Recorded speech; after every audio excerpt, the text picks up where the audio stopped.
helped us in so many ways. When we are weak, He gave us strength. When we fall down, He picked us up. Jesus is our treasure that we seek. Jesus is the Lamb of God. He is worthy of our praise. He is all in all.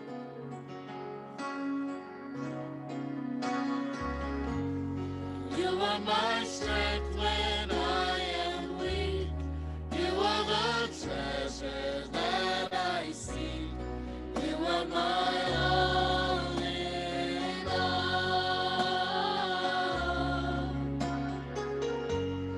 Seeking you as a precious stone, but to give up I'd be a fool.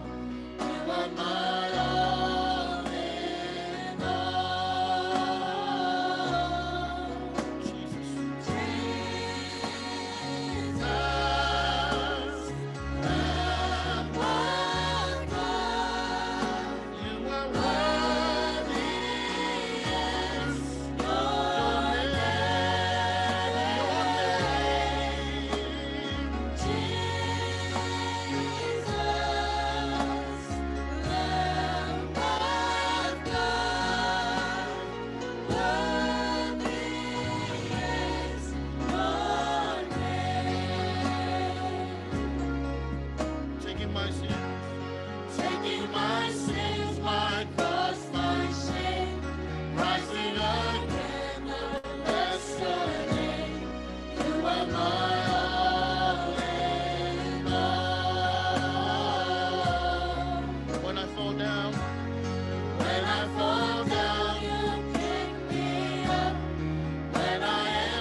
Be honest.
You are not a God created by human hands. You are not a God dependent on any mortal man. You are not a God in need of anything we can give. You are God. That's just the way it is.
way it is.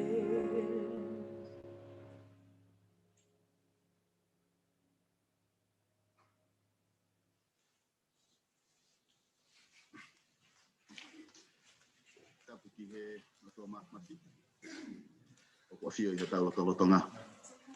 Tap ki hoi, ma atak whanua. Tap ki he whewhikau, ma atak lotu. Tap ki he tonga kotope. Kore ki uwhanga tuai, ka tā moko e whaingamari e koini. Ke tari rei, at mo tolu kotope mo mea mai ke proklama, i he ope he houani. O ia e fia mawa. Ia te au ke tari kātoa ki mo tolu. Ko e lawa ki eni e tau e ta, e tau au e mai i ako folofola, e wiki kotope, ako e le soni, e funga waka, e au fitu. Pea o ia e mawhana mawahi, te au ke tari ki mo tolu, malo mo kai, a hia e prokalamani. O whape hoko ai teu, ai whewhekau, Pelikani Esau, ai pe foki ki e tau ke te, Peni Fukofuka. Toke hoko e nā teu ki e ako folofola o e hoa ko e ni, ko e tāpoa ki a te motolu, pe foki ki a te au foko mau, ka motolu katoa kono, wako le soni, i he hoa ni. Ki mua peke tau hoko atu, whahoko atu pe e talamonu, e teu o e Krismasi, pe foki ki e tau fōu, hakamai hui e kahau, mai motolu no katoa. E whewhekau, whamamu ha tau lotu, tau toki hoko te pe ki e le soni whaosi o e tau koeni. La lotu. E lau maari e maani oni. E toki monue ka ko hakakai hange ko ki mau tolu. Ko mau ha e ki pehena. Mau wakai e wike whakaosi. O mau whanonga. Pe me he tau whainga taa. Ono whanonga o wanoa. Nā mau tuupa me sa anuari. E nā e kilua e mau ana wa. Ke mau lakasi. Ai whakaosinga. O e tau koeni. Mau wakai e hoa ko eni pia mau ilo. Nā e kai ke honge whainga taa. He ku mau wakai ke o mau kau ngā whanonga. O ku tau whetuku me he kauwai koeni ke he kauwai o e mālolo. Ta koe mau tuu he hoa ni. Ke mau whakafoke e langilangi. He whakamo oni e tala noa whai he pēteri ake. Nā sātai bea sātai. O whiunga noa e mo mawai wai. I e hoani ku mau hangatu ke te koe. Mo loto ku honga ia. I e tau hitai whiriwhiri manako ke whai ke te ki mau toluni.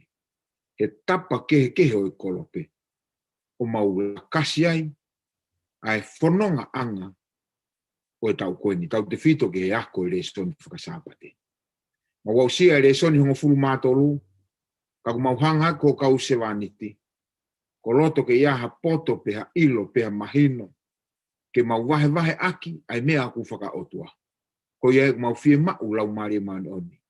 Whakahoata mai e whakakaukau. Whakafotunga mai i he rea. Ke hoko e ngahi whakakaukau me he rea soni. Ke ne lawe isi a ngahi loto. Ko hiko e mau teu. Mo e pirikimi o ku mau whai. Ke api ko ke teui. Whai tāpu kina lotoa. Pentu pou. Kau mau. He le soni te mau wahe. Pake alase loto kau whanongo. Ke mau tāria whatatau mo whakaino. Ia sisu koe alo. Kako mau whakamoui.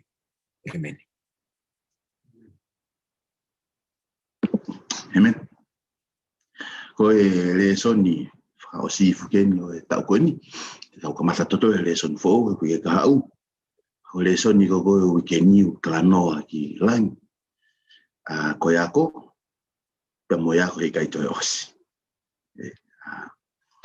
Langi yako. Pea mo yako he kaito e osi. Tako ta ngata.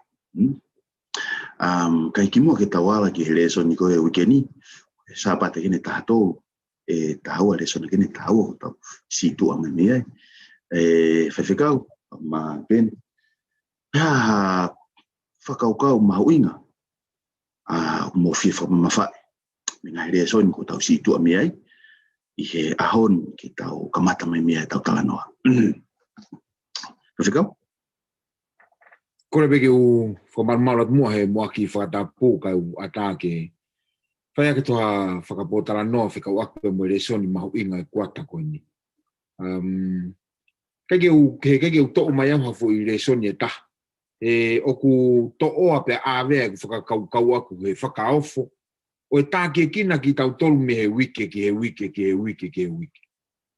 Pea kia te au whakafui tui pe e kawako resoni.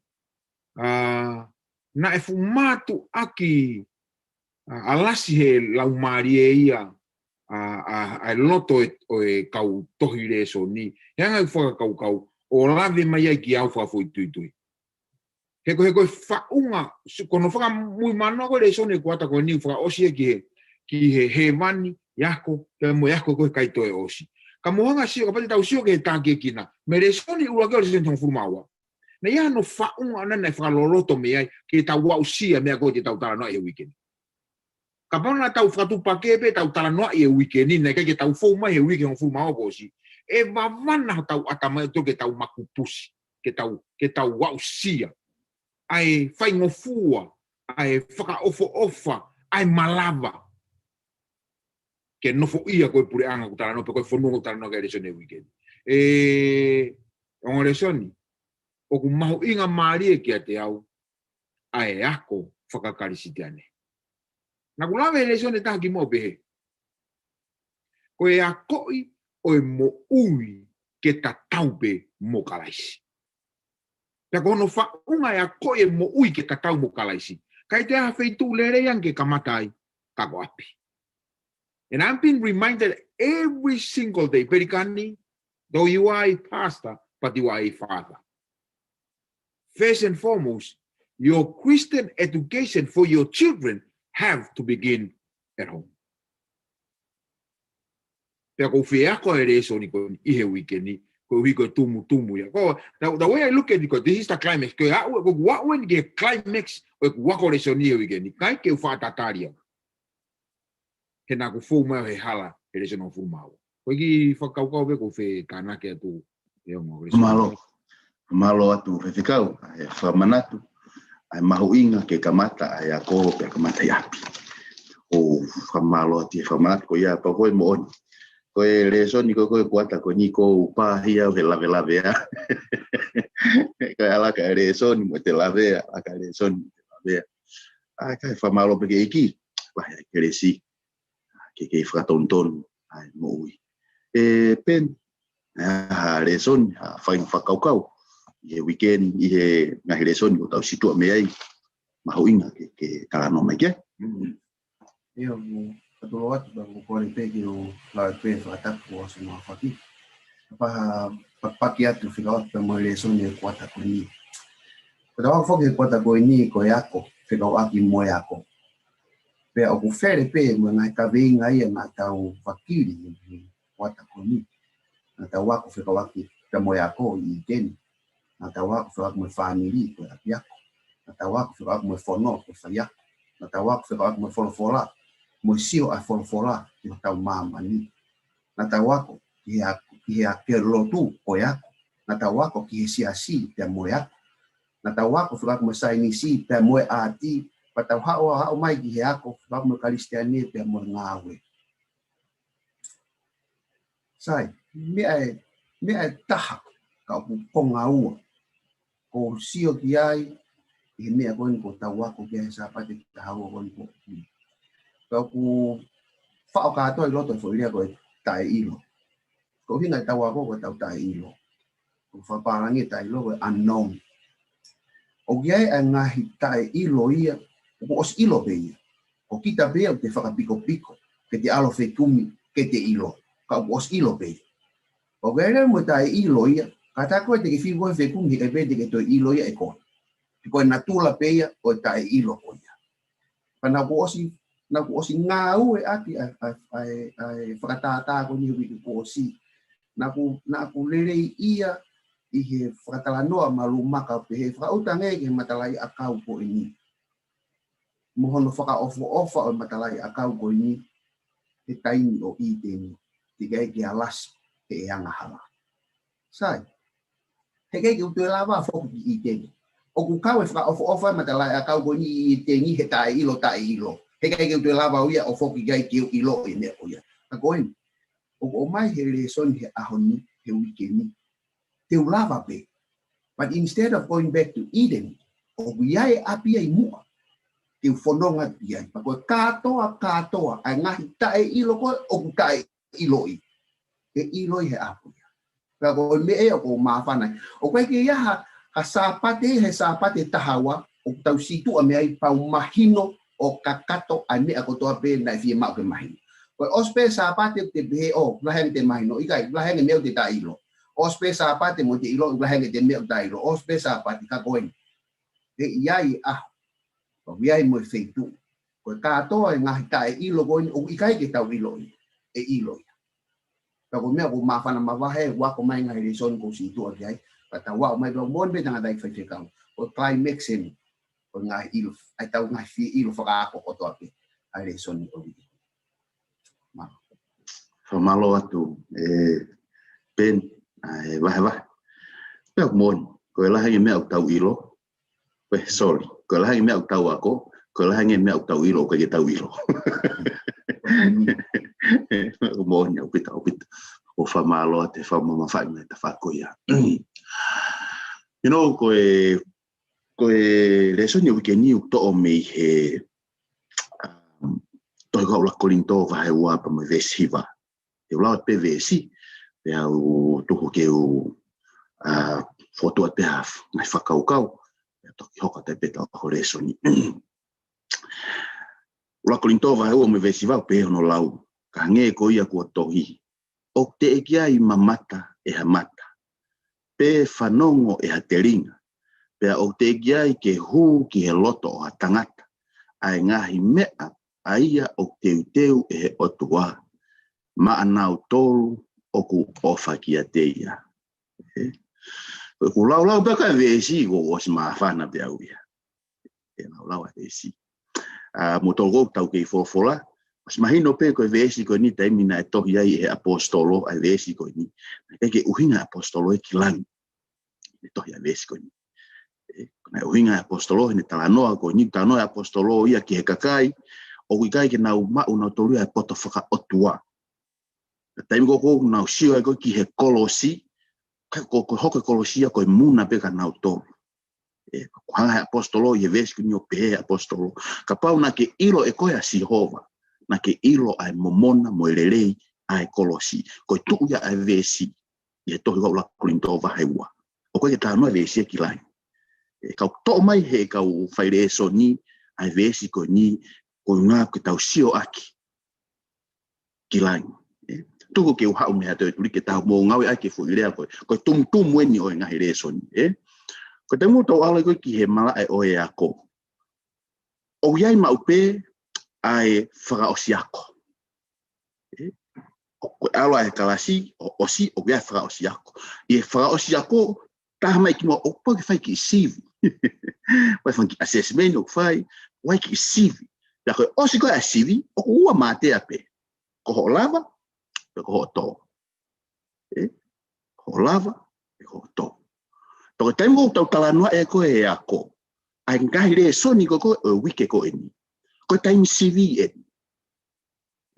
Koe taimi CV en. Heko momeniti pe hu amate ko osi. That's it. Na e tau re soni ki mua, na e pe hea tangata poto ko Solomon ni. Tau ngā ue, ake ho tau re reitaha. Whai ai re reitaha, I he taimi. I he taimi o tau kei mo ui ai, he koe wheitu o tau au ki ai. O tatari ai, a whai toka. O koe te iwa tau toha mea ai. Koe taimi en, o whai a CV. Every single moment, koe taimi en. He koe aho peo hua mate, koe aho iau mahino ke au ki lang, peo ke au ke wheitu, o koe ke au ki ai. Sai, tu e te hau be mai ta whakita. Le ulau ko koe vesi peo nofo whakaukau ki langi. Eyes have not seen. O mamani ko ni toko walu piriona. At least right now. Ko walu piriona ko ia, ko foi mata tuloa pe. Ufanga pe fatapu. Ko foi mata ia tahao no piliona. Ko o sio right now. I ngahi lelei katoa o mamani koni. You mention anything good. Na mo feitu loto taha mamani koni o alu kiai. O sia foi mata ko sio kiai. Kitu ke vava o sia foi mata ko sio kiai.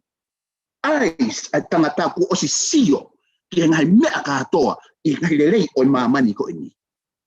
And yet, o talamai he vesia koni, feitu ko tau alu kiai, te kiai sio hamata ia. Te kiai sio hamata. Pehe mahe le soni, ears have not heard. Whakaukau kiai, koe foi te ringa ia e tahao no pilion. O koe ki uropo koe whainga ongo fe. Ko tau whanongo he ngai hiva, maalahi, ngai tareni ki tāme alea, maalahi. I mean, and I'm not talking about koau pe ikai. Ko e au sia ai tangata, me tau tangata ki e tau tangata ki e tau tangata. E nyeto tamai pehe le soni, o te giai whanongo. Ko foi rea ko ni ko koe, ai ko pehe mahe vesi, pe au teke hu ki he loto o e tangata. Ko te au ko whakaukau ko ni our imagination.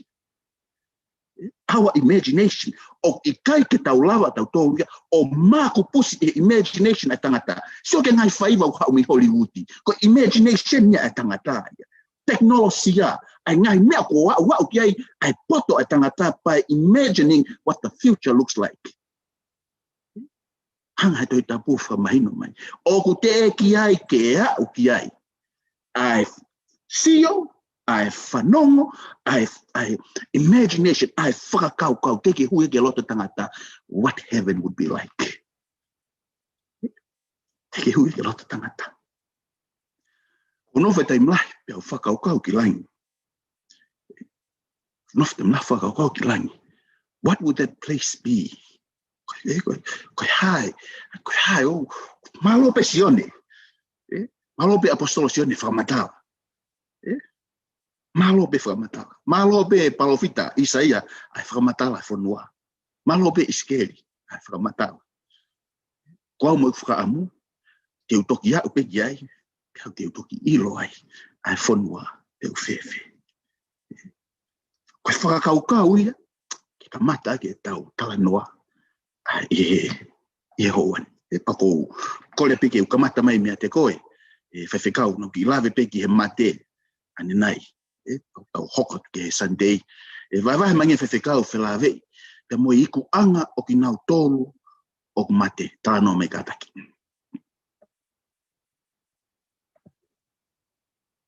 Malo au pito e tāke kina, ono o tu mai kamata anga lelei o re soni koe ni koe whakaosi. He kuhanga he tala te uia o alasi e mea ia ku o tau nofo tai riri pe tau tolu ia he mo ui koe ni ke ausia. O pe uingo pe koe tai riri o ku ka hoko mate ia he tapa koe hoto apiki tua koe ke ne fu afekte te mo ui. Koe ne hoko koe kia kita o ku tae makupusi ai te tae malava koe ke whakahoko lelei a to whatongia he ko vai tu ua ia e he mate a whainga. Pako ne hanga shutdown ne sistemi. I ta whako ia. Pako mau inga ia pito no whako ere son whaka ose kuata koe ni ke ka mata aki ai whakakau o mate. He ko tui tato e vei ua. Ka pau te tau whehu i eni ki he kau whanongo pe kau le soni. Ko hai u fie mate. Mahalo ia pe whahinga te nau whakaori tama i ko whe mate au. Ta mahalo ia pe whahinga te nau osfo i pe nau tolu ia he pui mo mea kotoa e whe mate ia. Kako in our right mind, ke hataha ia e nofonofa whakau ke mate. He kusio ke mate koe ngata anga. Kako uloto ke tau whakakau angi he mea konu ko mai sio. He tāla whiri maari, ko tāla whiri maari e tō taha whautoi whalansea koni ko pesikolo. Tau e tahawhe ono nge au koe kuohiri. Na wakai koe ke whakaukau ne o mai, he ne sio ke mate, koe tangata e mate ia. Ta tau e pe koe haa whainga tunga, pe kuke tui, pe kuke pirinisi, pe kuke haa whainga, pe kuke koloa ia, pe kuke masiwa, e mate ia. Pe koe ne whakakau pe he. Koe taimi koe mo ui, no pe ia, no pe taimi mo ui ia. Hange ko taimi mate o ku lolo angeia he taimi mo ui. Ka koutou Maria nge he hanga vete ko whakakaukau. Ka pau ko taimi mate o mo ui o ku nou, pe ngari lolo a taimi mate, ta e whakamahino mai ia, o kiei mea ku ta e ilo he tu ai mate. Koe mea ku ta ilo he tu ai mate. Koe mea ko whakawheta ia kei. Koe uhi kua hoko mai a sisu i he whorofora, ke ne whakarika ka Pelikani, o kuiai e mea ia he tu a oi mate. Pe koe mea ko mahu inga ia he whakakaukau koe. Mo ui pe koe, ho o mo ui. Mo ui pe au he mo ui o kou mo ui a he taimini. Kau mana tui, o ku fua nou e mo ui koia, pe au mate, kua pau pe ke u mate au. Ka koe mea koe hoko he tu ai mate, e whakawhalala ia he mea ku ke ilo, he taimi ko ke mo ui ai. Ki whanongo no mai peka o ki whakakawahe te ki tohiga, he tohi a sione wahe o noves ni mawha. Koe mea nia ke te whai he lotonga e mo ui, ka te hanga mana tui o ku lolo ange taimi mate he taimi mo ui. Ka e toi lolo ange mea e hoko he taimi osi ai mate. Lolo ai he taimi mate, lolo ai he taimi mo ui. Ka e whakawhalala e mea ko ia, he mea ko hoko he taimi ni. Ai utara noa kea sione. Sione wahe o noves ni mawha. Ko ia o ku ne kai hoku sino mo inu hoku toto, o ku ia te ia ai mo ui tangata, pea te ufoko tu ia he aho whakamui. Ongo ako le soni, masi koe kaue nia he foi, to me this is a good news.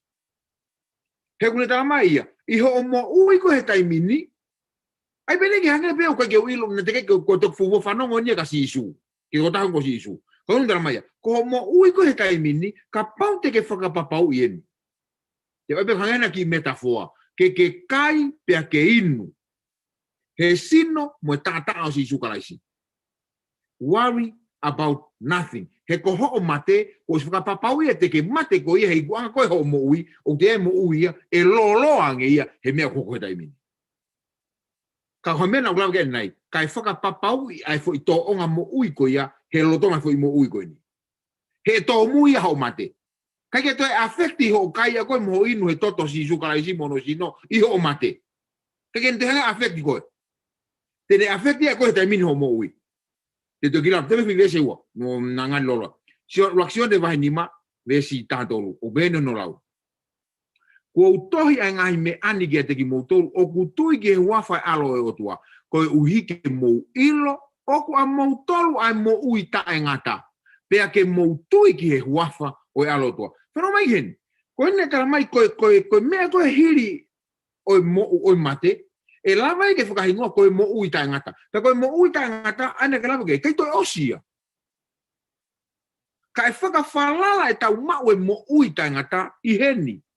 O kou tohi ai ngahi me ani e te kimono, ke moutui ki he huafa e alo e otua. E whai e tui a whe, whai e he taimini. Ka ke lava ka ke tui koe mate, ke lava ia, whai e he taimini. Whai ho tui ho ke mo ui, he ko ho tui ko ho mo ui he ao ke alo e otua, tene hangai o whakapapau ai me e hoko atu he tu ai mate. Whaosi, ai aho peko ia. Sione vai tolu vesta hono. Sione te oi pako sunga ko fa. I'm at ease. I'm at ease. And my friend hekbe mai. He nai ofa be o tua ki mamani. Na ne fucking alo be ta na whakatuku. Ko uhi ko i ko to be tui ke te ake. Oua nai auha. Ka ne mau e mo ui tangata. Oua na auha. Ko i tangata e mate. Peka pau ko tala mai. Ka pau te ke tui ko ki he otua. Pea currenti e mo ui tangata. Who cares about mate? Who cares about mate? He tuk whakamahino le la beskolo ia. Neonga ku haa ku loloange mate he mo ui, pa delis ai mea e hoko he tu e mate, o ku talamai e vrovola, koe mo uta e ngata.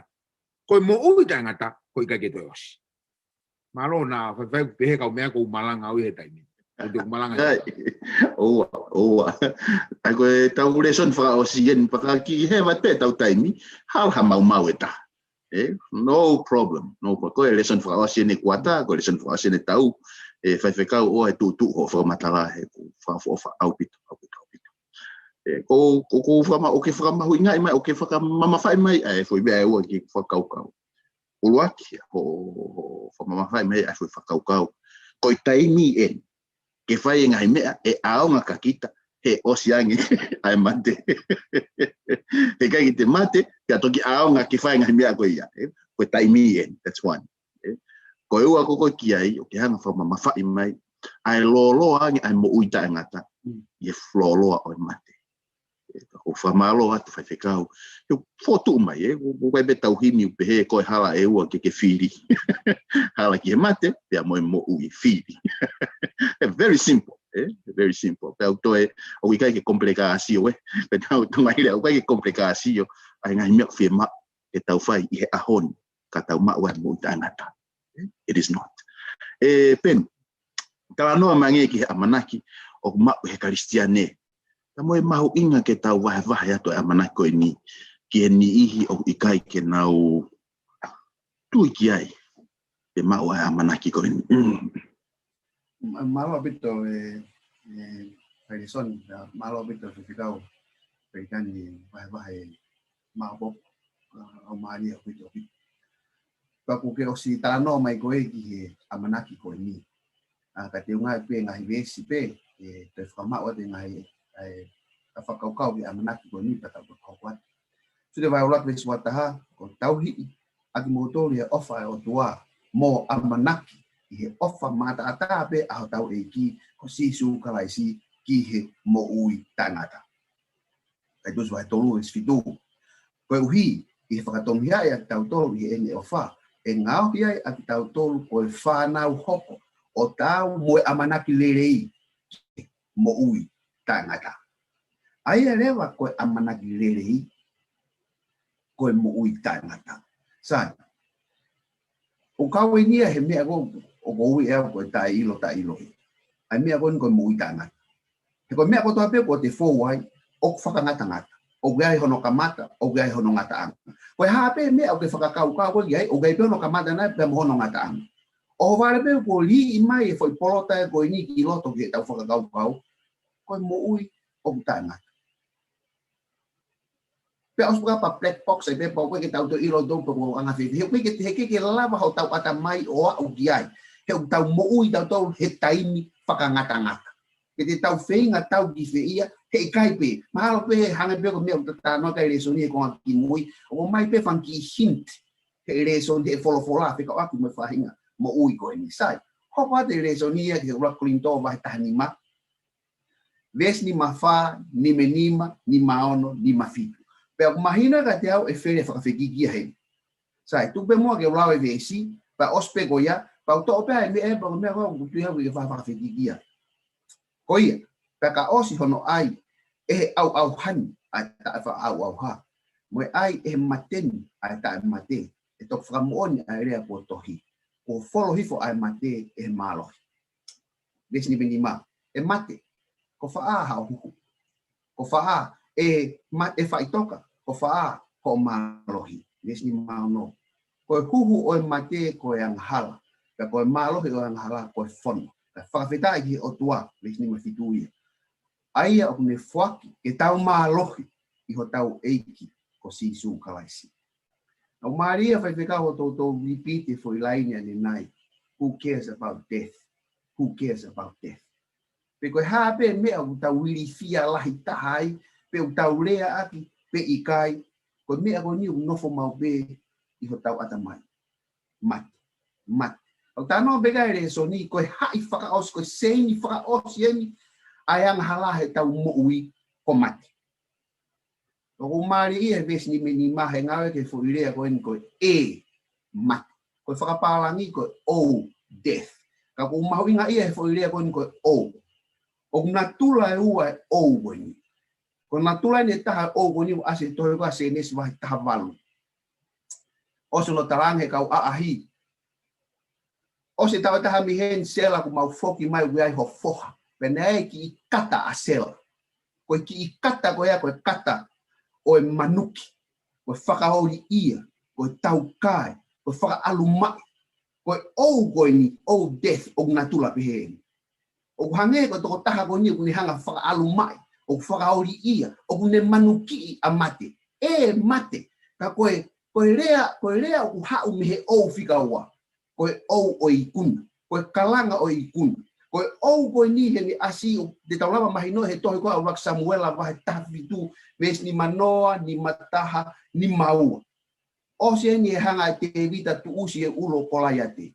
Koe ves ni maua pehe. Pena e tu haka kau tangata o Isleri mo siuta o nau kaila. Koe kaila koe a koe o ia koe ni. Koe kaila he ikuna. Koe kaila he mahino koe ta futama koe na urifia kai ko motu hono ulu. Pa koe mea ko unofo ai. Koe o death koe ni koe tama koe ngo tau mate mana wahegi ai.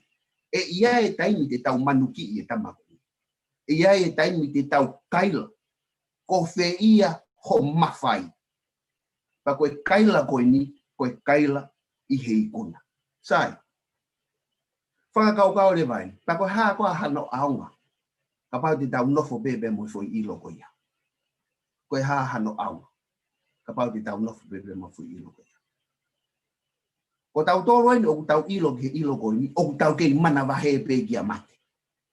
Pea whewhea ki nau tolo o kui kai ke nau ilo ke ilo koe ni. O kui ai ho tau whatongia. O ku tuku mai he eiki. Ke tau o talaki. Koe seini whakaosi koe ni o ku hai aki tau tonu. E ia e aho te tau manuki. E ia e aho te tau kalanga kaila I he ikuna over death. Koia be. Malo atu pen. Ai wahe mahino mai ai. Amanaki tau mau. Ege u nofo whakaukau ki he tuu ai foi whaka. Foi rea koe o kon manuki. Manuki ia mate. Ku whamalote. Tana unia mai loto lahi kia te au. Nyo pe whakaloloa. Ma ule ratu ki iputu aniafi. Koe kamasi e mau Vice President koe Student Affairs kono foha. Tau tahavalu. Uwak semestra pe university. Ospen nau kai e fiafi pa mo neongo mātua. Haka na mea reo lere mai ki api ako mau au ke chimi ke vainga. Mite pe tanima o se kai. Ko ne hifo e freeway. Ko si fa ne mea rere. O hui e lalo e semi-truck. O kaka semi-truck I o lungai. That was just last week. Valu, life, gay kakaha. On just like that.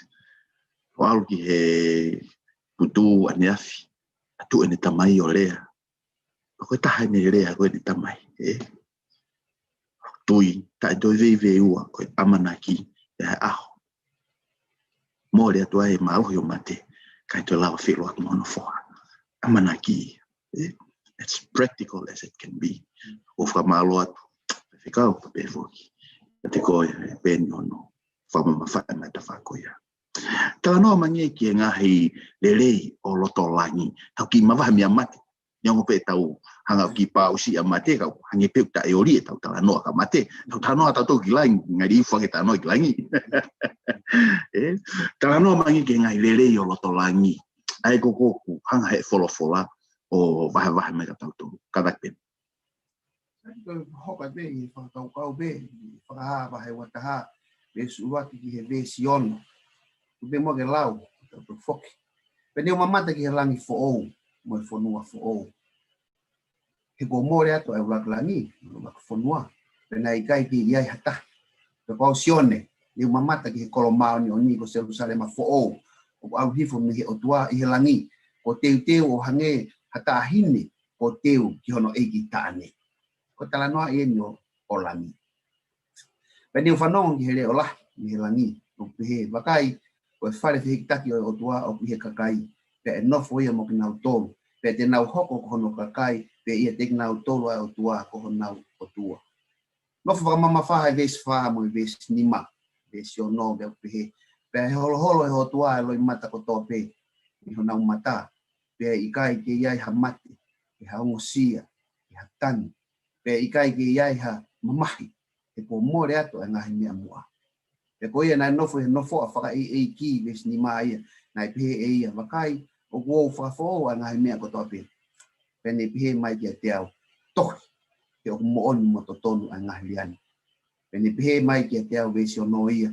ko whaia, ko koe arifa, mo o meka, ko ka mataanga, mo ngataanga, te whaki tai tutongu, me he matawai mo ui, ke te ia o whia ino. Ko hanga he lerei o roto langi, o tala noa kia ere soni. Ves wha, ves ni ma, o ni ngawe ake whai ai ngahi lea ko ni, loi mata, mate, o ngosia, tangi, mama. Ko ngahi mea aini, o tau Feao mo ia, whaka aho. Ka I loto langi, hei kai ke te ai ngahi mea ko ni. Fo'o, pa ikai, pa koe fo'o ia ko ni, o koe fo'o in kong tau ilo he taimini. Koe fo'o ia ko ni, o koe fo'o ia ko ni he tai ilo, tai ilo. It's an unknown unknown. Koe ke tau lao tolo, maku pusang beko example na ke ngawe aki, ane nai loto he tamata. Ngari fo'o bia ki fo'i mata e ua ko ni. Hei ia e mea o koe ke fo'o ia ki he toe ngai mata e piliona i mamani. Lera tane nai hani ko tanoa ki putu bei Hamiltoni. Ko tangi ko ki tahine. Ki tahine sisi a fine nai. Ko ki he kani nai nai pe man. Kai ke fe nof pe mo ke tau Krismas. Ka ke to a. Ite hata hai e lot fa lotu e. Hao he tangi. Tangi ta ko toa. Ko ka be mo he tangi. Ko tu le e tangi. Tangi uragi ko fa ia. He muna ai ofifini ko ni. Ko fika wa ko ha me fale wele ka pehia mati he tamu. Ha me fa ata folo ai pehia ai ke fale wele ba. Fa me kita ko mati ka fusiana ka ma me afana fana misin kani e mati meni pehia. Ka ko pe fai pe no fo pe ai tau ai lele o to langi he ngahi lele hoko ka tau tolu. Ka ngalo e te tau tolu e tawhaki taha o tala noa lo tolangi. I tala noa lo tolangi o giai a arifa mo o meka. Pe o giai mo toko tahai o nofo he, nofoa whaka eiki. Pe koe lere ni o lo tolangi e kia te au, o ku lere yang e ia i kai ke utoe mamahi. I kai ke tue ia halo i mata. O e ku malawa ke tala noa, mo vahe, mo paki, mo ia o ku nofo. I he nofo a whaka eiki. Tā noa bega hiwa, there'll be no sorrow there. And no more burdens to bear. No more sickness, no more pain, no more partying over there. And forever I will be with the one who died for me. What a day, glorious day that will be. O gai le rei ai whika o aki maako. O gai ke te mao mamahi mo loi mata. Ka I ko atu he le rei ko ia. Ko le rei o fungani kia te au. Ko kau whakatahai pe mo eiki nai mati ko uhi ko hau. Pe ko le rei o he wani kia te au. Whamalo atu Peni, whamao opo mai. Ai ngahi le rei o loto langi. E ko tui peo ko tau fo i stulesi. E koe ke te hamea ke he lau laa ko ni tau stulesi. Nā moi Krismasi, fiu whakaukau ko haa ko ha mea ofa mai whaana umo. Pe haa mea ke celebrate ke Krismasi mo e tau fo o. Seems like every season o wai pe mea o te stulesi. Whawhetai mo waha whanua o tau alu ki ai. O koe ke te whai ai mea koia. Can't wait ki a koia. E whewhekau, kata ki matala he whehui ana e tohi atu. Ka koe whehui peo haope me whakaosinga ko koe tau ahmoni te tolu e whehui. Ka ko whaikeria pe koe hono tari mai, uaki. E anga whewhe e tau au ke whanua koia.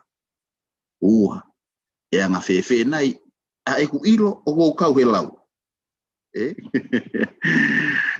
Tolu, ka ngai ha mea alalai ki sio ki ai o totonu ke to'o. Pe koa makatu ki a anga ia ki e Pelikani a Kristiane.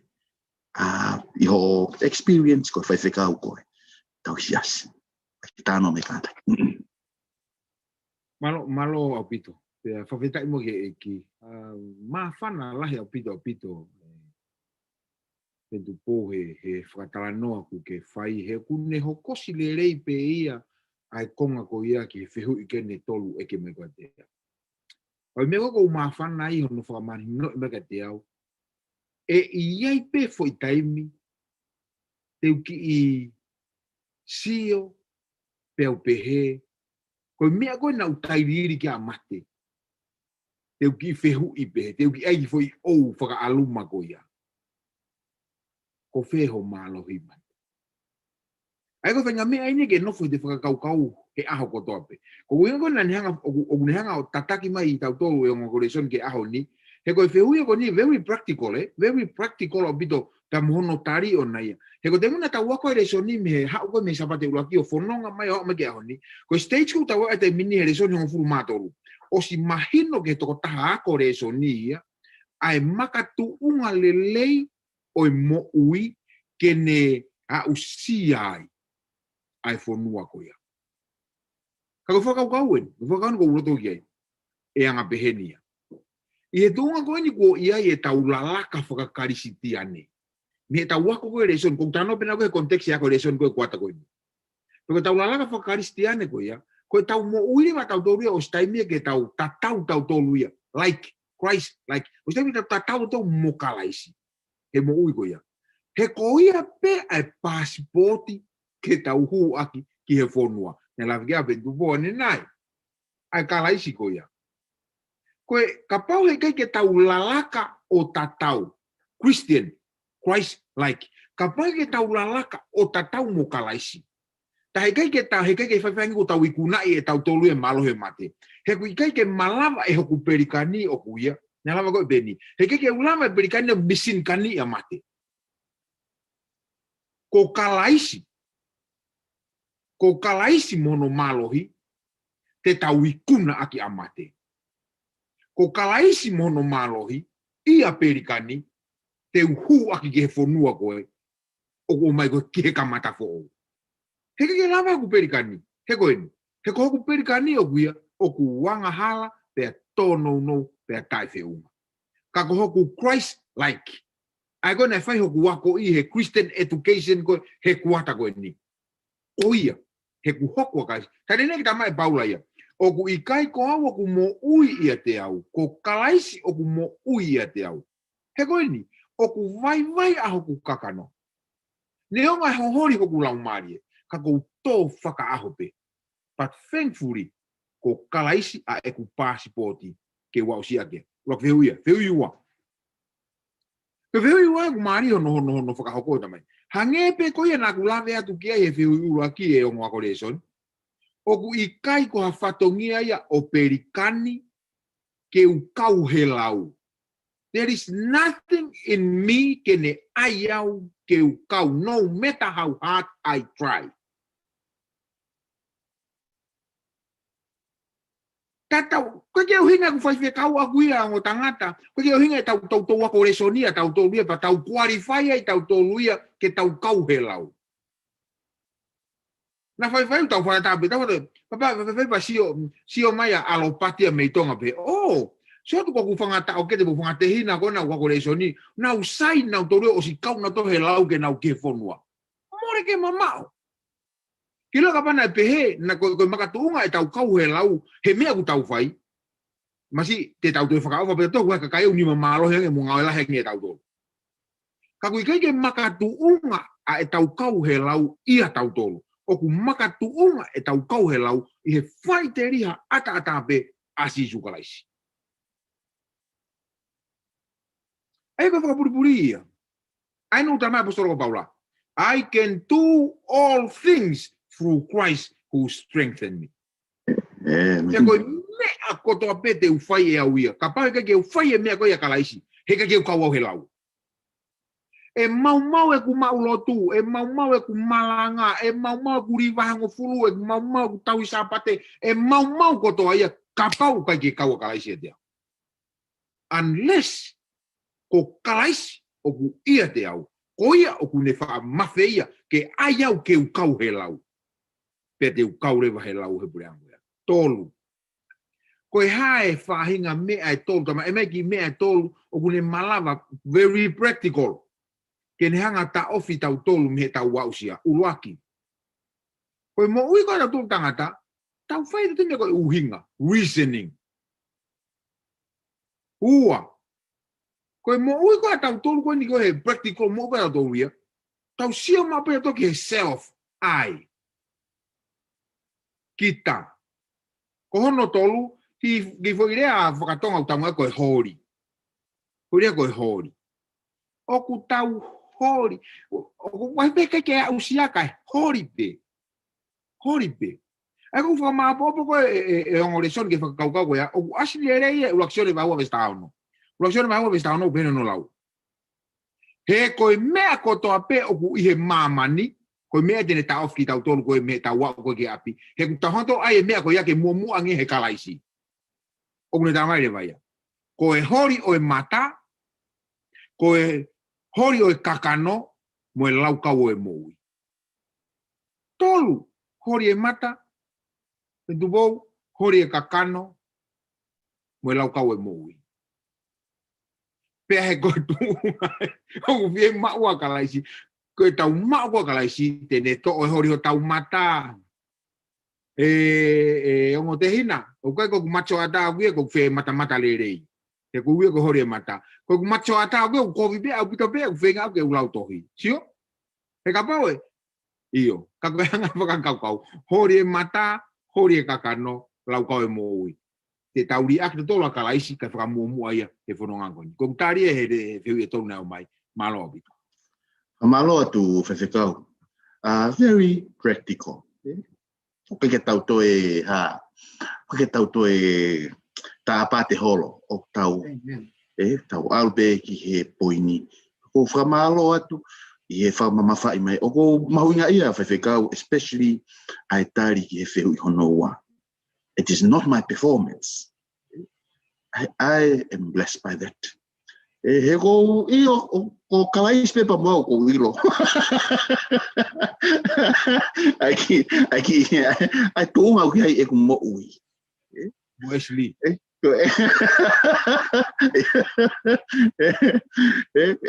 the idea behind I whakaukau ko ia e whaiwhekau. Oh, tata, peto, no, I fua fatonga. Praise God. O ke whalala lang i he performance. He kana whalala i to go pau. Praise God. I praise God. O whalala lang ia kalaisipe. O whamalo atu whekau i whamanatu mai ko ia. Kai umafoki, ai whamamawhai mai. Ai lave ko kona ko ia. Ulaksione vai wa pa mai vesi hono ta ono ai holi o mata ai holi o kakano ta mai lau kau ai mo ui ko fa malo at ai ta va ko ya Peni fanongo ke fa mama fa ai fa kau Fanongo bito di ai malo wa nga ke fanongo mai e ku kau e da Peni para malo fa kau hoko tai pe ki talanoa mange ki he ako te tau whai I langi. Atu site, then shall we know. Talanoa mange ki ai katai. Malo opito, te hoko ki whakakaukau mahuinga. Pea kou mahuinga ia he whakakaukau he neo seagi whakarika mai kia pentupoa ni nai yangi. Ki ngahi mea kou wako koe langi. Koe ako, koe lahiang koe tau ako, koe lahiang e tau ilo. Koe taimi lahi, koe lahiang koe tau ako, koe lahiang e tau tae ilo. He tau nofu koe tau whakakaukau. Ka koe ni tau, koe mene ko sa iha reson, he whikonga koe ni e onga o reson. He utala mai ia, koe a koe ni ilangi. Ka tau sio ke pete ni. Sio ke pete ni koe a koe whailangi. Koe te tau whoki ki he kamatanga. Tau whoki he kamatanga I he ngoue I teni. O si api ako pe ia, o si natula whai ako pe ai ngoue ia, pe mo toko taha kou ne toka ngai, Tako whainga mea kou tonke o si ia te kita whakanatula pia. Hangia ku tau inherit e tau tolu e whainga. Ko mea ne whaia ko tau ngauhi e kamatanga. Ko en ko tau te tau hawin. Ko tau, sio, hu mai whuke anga hala ia he waha au I teni pia molangi. Mau rewa e ako iai. He waha, hau e fo iako ko he kamatanga, hu mai koe anga hala, mau rewa. Tau ke iako pe tatori mamani. Ka ku hohori ko tau atamai, ke tau ilo e unknown. Weta no ke te talo no mai wahiwa besi wahiwa. Koe ngai mea whakarilo, koe mea pia e otua. Koe mea koe ke whakaha mai, o ku misteria ka koe, pehe kai pete ke ilo koe ki ai. Ka koe eni. Koe taimene ilo, ai tau wao koe ki langi. Ai koe aho ane afi, na tau tano ke ane afi. Koe ni tau osi qualify ke tau wao ki langi. Hame na tau qualify ke tau wao ki langi. Si suutu ko tahape. Koe tau taimene te tau whengai ke tau ilo e unknown. E anga pepe tau ilo e unknown. He ko tau ilo e unknown ni, he ko toko taha koe o ku known, ai koe o ku ne known e unknown ni, koe master teacher ia koe, o ku tau whenga koe ke tau nofo koe hono tawhaki. Pea koe ni. Te ulava e awai o whehui hanga tonu ke master teacher, ai mea koe ke wako ilangi. Ai mea koe nai unknown kau i mamani. Te ilo au ilangi. O ku whakaofo au pito pito. Whanau mai, ula korintoa vai tātou luwe stawa. He ko eni o ku tau whaka asi i he sio ata whaka pōpō uri. Ka e iai ai mata ki he mata. O ku ilo whaka konga eni. Pea te ilo ai io o hange kohono ilo i au. Men, to me, o tonke ne mai mawhana. Koe ki ilo koe ko mau e taimini kamani. Koe ki ilo ko mau taimini, o ku hange hupanga whakatapu. Wange au ki tawaset vega ki whenga ke usio ki fo iala si au pito ke usio ka fu mama lahi i loto. Ka ku whenga taa ke usio ke ku toko lahi. Ko ini taramai. Meno o taramai. Ka e iai ai mata ki e mata. Ia e mata ki e mata. O ku tokoni pe ka wako e mini. O ku tokoni pe folofola ia. Tokoni au pito ko folofola ia masta. Ka ko ini. E toe keheange a e kusio mata ki e masta. Toe keheange, whanau pe. Ua korinto wahe wha, ves nima. Ko ia oua na whakamau ha mea i he te eki hoko hono kuonga. Pea oua ke hoko mai ai eki. Aia tene omi ki he mama ai ngahi mea fufu oi po uri. Pea tene whakaha ai ngahi whirio i oe loto. Pea e toki mawai ai takitaha kotoa pe ai whakamalo me he otua. Wow! Ta koe mea koe ko hohori koe ke uilo koe he taimini. O ku sturese ku mo ui he kai ke uilo ia e au. Te toki ilo pe e malo mantui pe magmo mantui pe tau whakureson koe he resoni kuata koe. A tau whenga koe o mai koe ngahi ilo koe o whokawa motua ki tau. Pea tau whenga koe tau pehe. Koe mea koe ke whakangofu ai tau toru ke tau wausia fo i ilo koe ia. Pea mahana taimilana tau whakamamafa fo i whakau koe ni. What has been given is enough to enlighten us ke tau relate ke o tua. Ke ne ave tau toru ke tau wau. Ai koe ki mata whaka asi au tau ngawe aki. There will be a time. E to'oha ke mata whakaasi asi, ka tau sio face to face. Ke tau wako i e unknown ni ko he taimini, ke known ni he taimi ko ia. And I cannot wait. I cannot wait.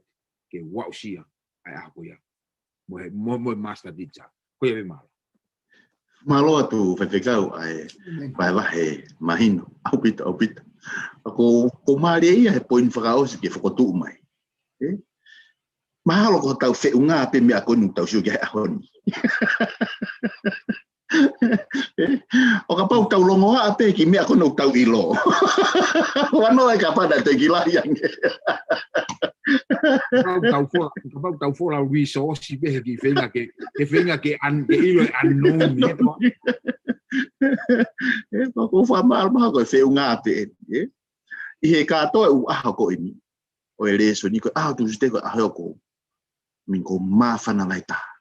Ia ko. Then shall I know.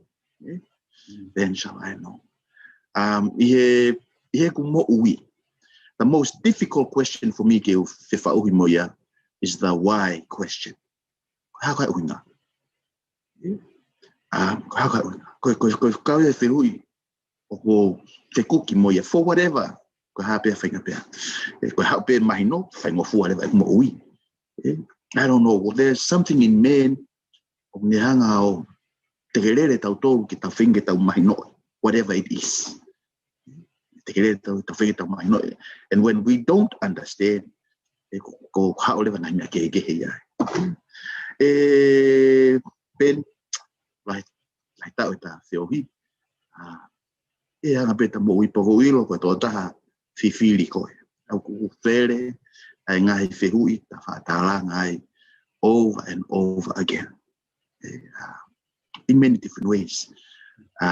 Ko koe pe kia te koe ki ke. Vai mai, ka weinga e ua pe tō. Ai ngahi whihui, o ke whakaamu ki he eke ki he eki. Haa te ki hao, si lai. O manatui pe ai lea goa Mother Teresa na eke ange whai ongo. Ko ho mea te tala ka si sue ula ki aha buki siu ki ai. Ko e tari a Mother Teresa. Jesus, you have a lot of explaining to do. So ko haa whihu. Pe haka venga, ua pe tō. Ke whakaukau, te ke wheteki pe mo eki ilai.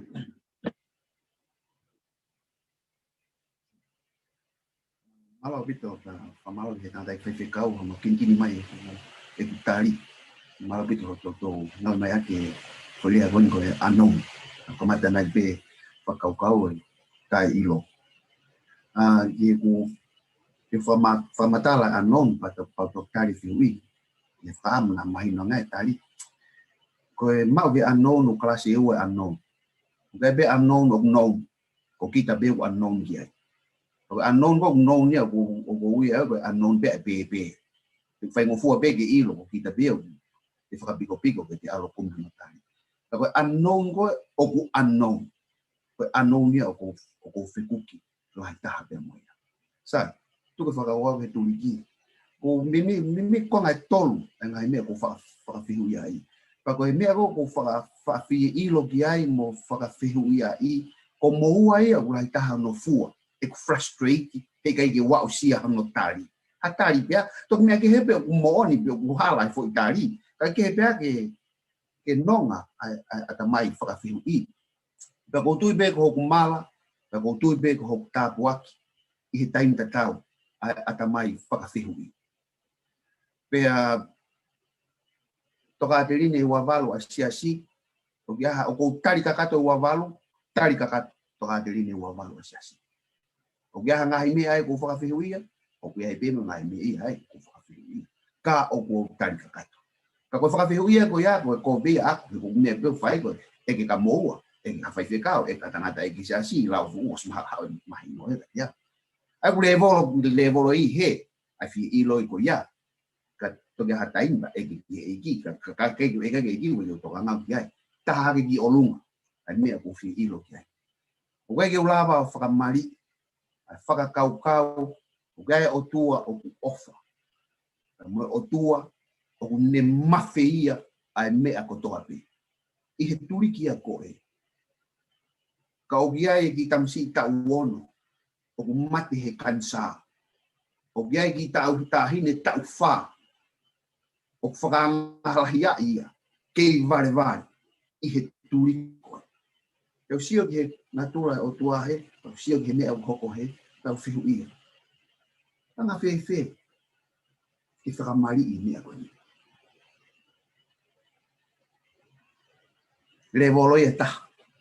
Le volo whaka osi koe ku whie ilo. O ku hulu ia pe mehe loto ai eiki. Pako mea koe ni Sunia ta whi aki hei taimla. Ko mau tamai bihe lang, ta apuha ho hua wha. I hoko mai ho pure, o whai ho whina ngalo I maamani o hangi koe I he lang. No whai whakamama whahe whairea koe ni whina ngalo.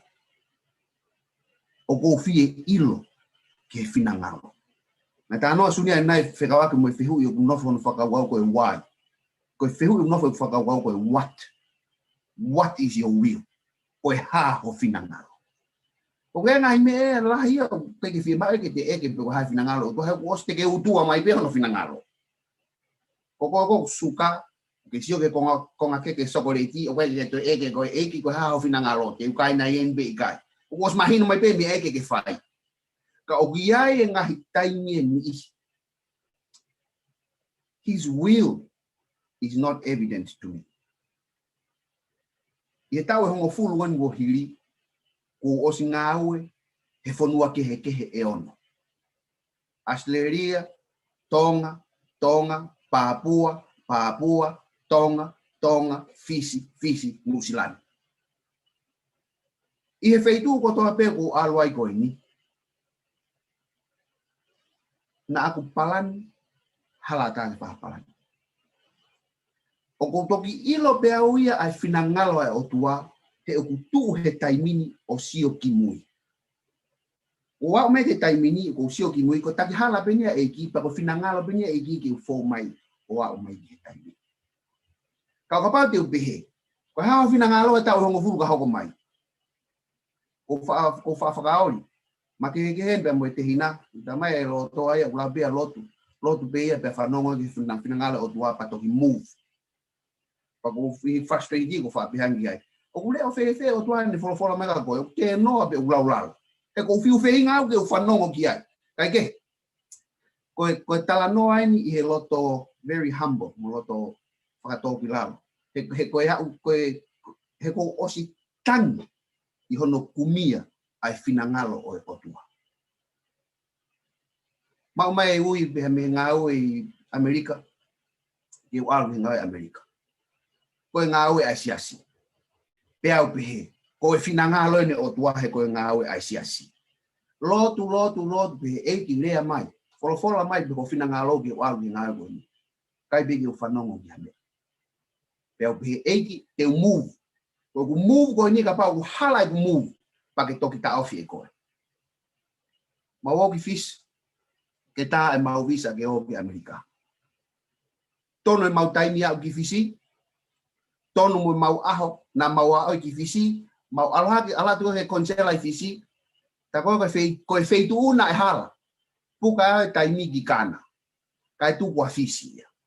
Peko opi hebe, eiki, ta koe fina ngalo ke o te au ki Amerika, ka kai ke talamai tonga ki mua, ke whakamore e mau totongi whia ke mau aloai ki Amerika.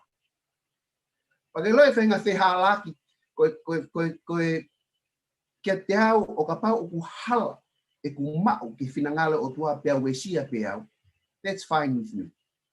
Tako taimuro o ku halai e ku mau ki whinangale o tua ke ku whanau, that's not fine with me. Koe taimini o ko make a call for my kids' future. Pako call ko ia o ku hulu ia he whinangalo ai o tua. But what is his will? Ko ha hono finangalo. Pe ko me aia o ko fekuki moia he aho ko toa. Sai. Ki muan pe fai pe mau hala hata. O ko tuita to ve ua. O whaha mai pehe o tua ia hono finangalo. O ko tuita to ve. O au beia pa mo atamai anga hala ia mo ko mata whakae kakano na tara no ga whiwhikawa nai o ikai ki ulawa. O sio ai i whinangalo koe. Pako tui o kutau ki he kehe pehe ngai whihu ke eke. Ka kia te au i he wao ki he langi. Koe whihu en te whihu i eki eki. Koe haa ai uhinga. O kui kai ki ulawa i o whanongo tonu ki ho leo. O ke pehe mai Peni, go forward 10 kilometers, then turn left. Ke toki turn left au, pau toki ilo. Oh, tako whinangalo ne o tua ke turn left. Why can't I know that beforehand? Ko ha me o whainga taai ki whanga i loko ko whinangalo. Ei pe tāri ki ai, ko wanga hala, whi mau ke lahi i ku tui. But can we not go there? I want you, Lord, ki ke rea mai, pe ko ha hono ko whinangalo. Ka i he taim tatau pe. Whaka osi agi ni, o ton bege u tokanga, na ware pe o pehe mai, Peni, whaka mao hono tanga wala, kau rea atu. Ko whinangalo. Koia pe mao. Whamalo atu e Ben, wahewa. Pea, kata koe whakatontona pe na pea taha ko hapalo fita. E whaatawanoa ke whinangalo ai eki. Me hukta whaki, iai pe ai, there's a peace once a decision is made. O iai whia maari e mwenonga. Pea kia te au, ta no ke fina nga wa eki ta ke te hoko tuai ma ko shope albe tau taimi ka ki to la tau le soni ki tau okay so ko fa malo ate just the assurance that one day I will know ko fi mari pe ya te wilo ngai tari ki ngai wilitaki o mo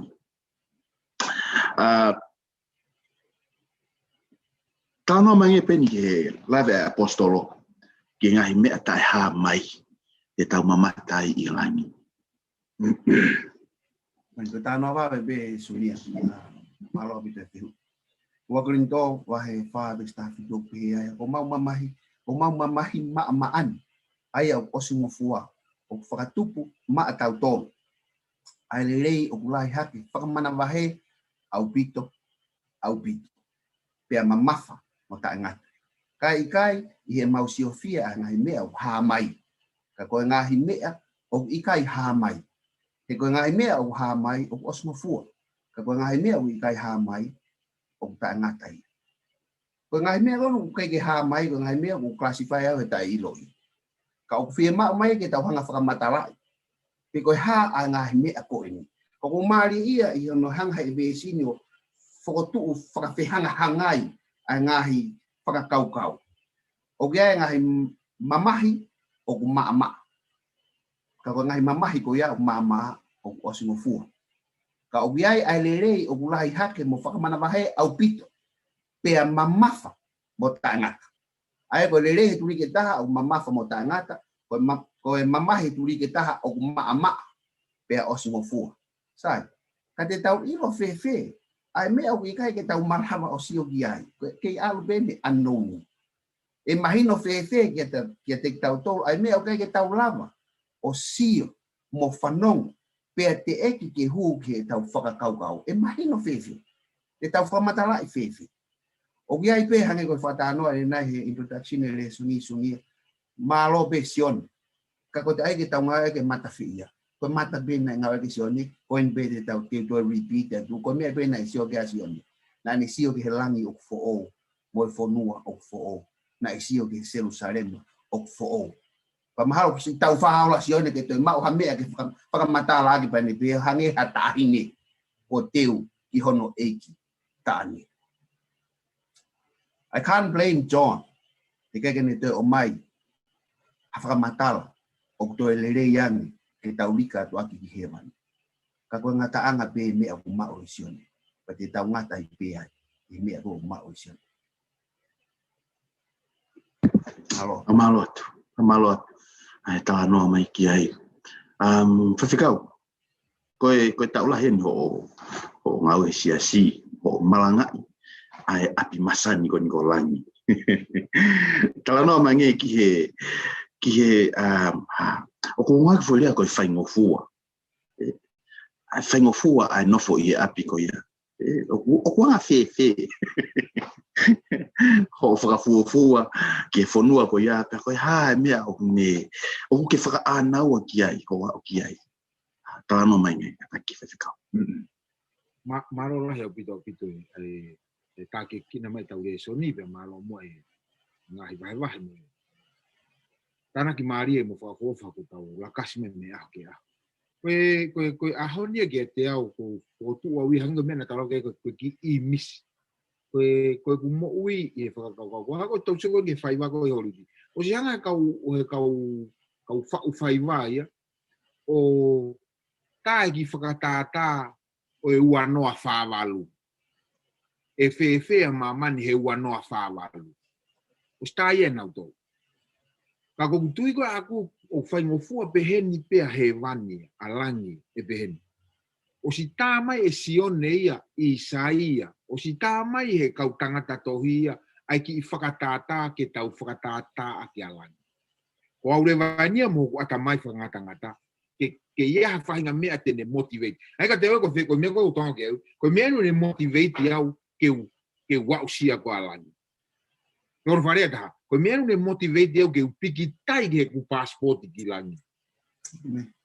Ke siofi he ku mata ki he mata. Ai langi ko whakamata lai. Pena o singawe aki e toke tā ane nai. A sione ua taha mo e vesi. No peo e vesi wha. En mahalo ko uhinga lahi ko no ho vesfa he kuni o si wesia e mo ui. Pako te hamea tene tongia lahi tahe mo ui ai tangata ka kono whakamāwai nau. I he ofa. He koe ofa e whakaotua. Koe ofa e koe nono o whakaotua. Ka koe hamea une hanga veteke ai nono o mate. Pako ki imise ne ko hanga tahe ku mo ui. Ko langi kia te au hei kai ke uto e rea māwai. Hei kai ke uto e rea māwai. I se mabe tau ko si na mo rea māwai ai.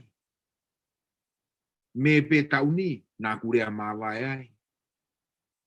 Pe hoko ngahi a usia ko ia, ke ne te hanga ia whakaloloto mo whaka ai angi hoku ata mai, ke upiki mate ke heku passporti, heku o mai heku passporti e kalaisi. Heku a usia ko ia langi, he i kai ke uto e rea māwai. E holo ai a hoku loi mata. Kai huluangi, ilangi. Koe mea koko viviri he aho ke wausia. Ke usio mata ki ai, e mo oni e langi. Te usio he mata a hoku whakamoko. Amen. Amen. Malo atu, Feao. E oku, man, can't wait for heaven. E whatatari ki lai. Whamalo atu, to mai ta whaako ia ko ki wharea māwai. E no koe taha i misipa, ne hope ne whaloloa, o ke whamama whai mai. E hanga e otua holo i hoklo i mata. I'm not really sure what that means. Not sure what that means. O where mea ko tangi i mamani. I can't wait. Ka aho e wholahi ai tohi. Wholahi mai tohi ke usio ki ai. Ka toki mahino. Ka te au. Ka taki pe moa, mo abe moa sio ho mo tohi. Ka ke mo sio mo tohi.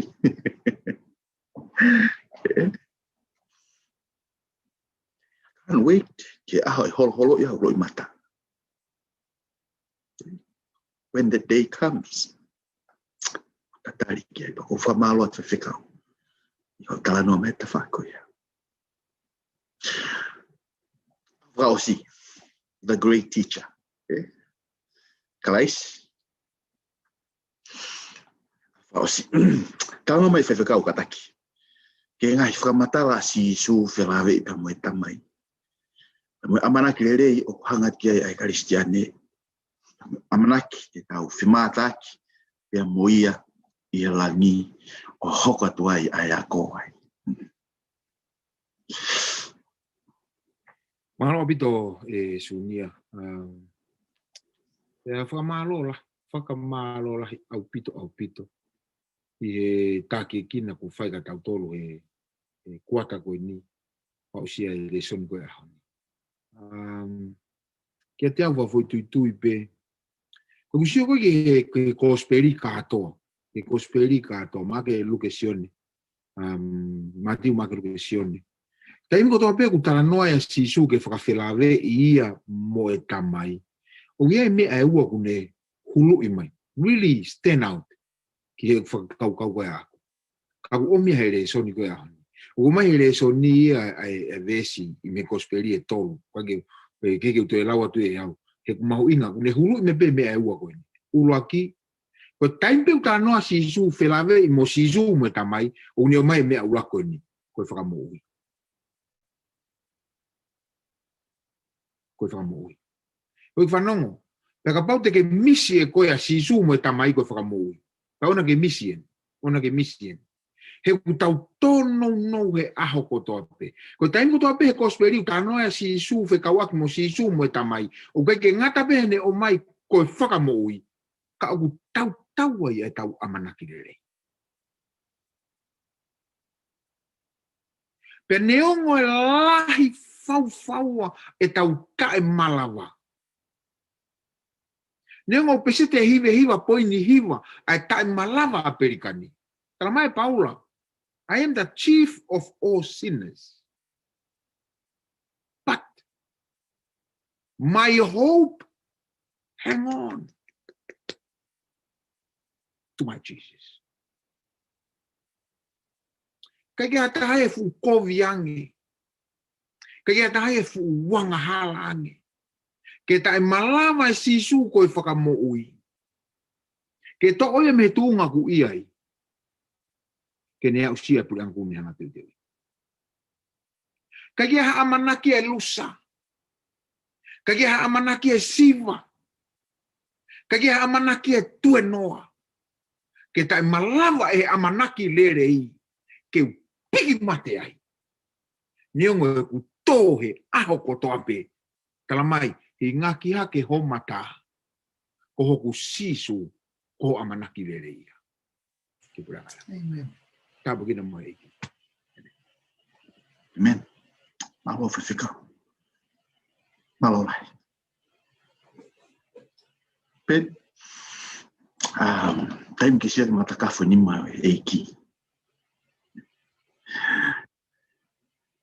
Malo bito Sunia, malo bito Feao. O tau i tau sio beg e tau taimi na fere be kau foi a kolala. O Maria no liu whakatonga e nai mo pastia the great teacher na liu ko foi a kolalota. E fere be kau foi a kolalota. I historia mamai. Nea Kalamak. Nea Eden Smith. Nea Confucius. Nea Pakiori. Ko popo aki ai ka kai whaiako ko e ni. O kune hanga o palasi i tau mo i whaka aho o a o mei ki taimi. Ke loe nau whai ki he kehe pia mo e whaiako laulo o taha ko kalaisi. He na e nofo pe ai whakamamafa ai kau tangata ko e ni e whakakaukau. Na ko si lea geni ki mua heni. O toi kehe ange a kalaisi. E koe popo aki whai whakamo ui na e hau pia mo kalaisi. Na ne whakamatalai whakaata mai. Na ane mo ui aki e popo aki ko ia. Pea hiri o ange ai. Na ane toi mate pe. Koe uhi. Koe popo aki ko ia. Pe koe he taimi koe te ui he vani ai. Hange au ki eke whe poto. He ko osi ilo pe au pe koe matakafu i mei whe ia. O ki hono nima. Tu beke whai pe whakalau noa ki ai. Koe foha. Pe koe matakafu ina mei whe ia. O osi ilo pe au. Matakafu ko hinga ko au. Kaliriwa e o senina ko vai tohi fai tohi. Kaliriwa e tuon musie ko toa pe ko Peni fai tohi. Kaliriwa e langi ko takainga tohi fai tohi. Kaliriwa e tangata ko toa ko kau palofesinare fai tohi. O na unu ai musie ko Peni fai tohi. Ihe o seni ko vai tohi fai tohi. O tohi ihe langi ko takainga tohi fai tohi. E maha pakuka ai o seni ko vai tohi. Pea e efu mo osi ai musie ko Peni fai tohi. Pea e mā puni ai langi ko takainga tohi fai tohi. Me he hake ki he hifo. Me he tonga ki he toki lau. Ka e i kai be ke malama. Ke kakato. Hono talaki. Ai loloto. Mo e moho. Teu te ai atu. Ka e i kai be ke malama. Ke kakato. Hono talaki. Ai loloto. Mo e moho. Ai ofa. Ai otua. Mako. Ko tu atu e kumini te ua wha maa bobo. Mai tangata i whai whekau. Whakalahi ake ni taimi. Ka molimori angi au hanga hiria na toki tua. I hago le son ko toa pe o tau koe. Kala monua te te moto na family ko toa pe. I whitu pe o mo. Whonga mai te mea. Malo. Malo atu pen. si whama opo mai ai. Tala noa ki he ofa. Ai o tua. E whewhekau. O manatui he ki mua ho whama opo mai. O manatui he nau whokat ki tonga. Mana te ha koe wike tōru pa mai tangata eki. Pia to hiki a te tangata eki. Ko mau api, ko au piura whanua, mau awhitu. Nā au mai tau ke te whanua, ko i siastonga tawataina. Pana i api pia mo sisi e whanua, ko siastonga tawataina. Te aipe mo kau mea nai api, na ana Wesleyana. Ko fo himi koko mau ilo katoa, ko eki ko e ofa a au. Amen. E ko e moana loloto. Pako e talo e mau lotu. He kei mo ui a tangata e ki foi wike ka kato e ua. Koe mau lot pongpongi, koe foi himi, e ki koe ofa au. Pia fiafi, e ki koe ofa au. Au patote, e ki koe ofa au. Koe moana loloto. O kau pepa mai tau ke te whakau kau koe.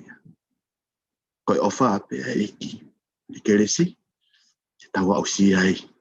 E api koe ia. Whewhekau, ka maapa opa mai tau resoni, pe whai mai pe mai tau lotuku. Malola. Os mau tau reso ni, o whawhitai he eke. Kono whotu bea si sui a hehe tai ni. Pe ko kuala ke pe ako pike kapa I kofu ko si su. Ko I haku whakamala. Ke kau reso ni ko e uanoa.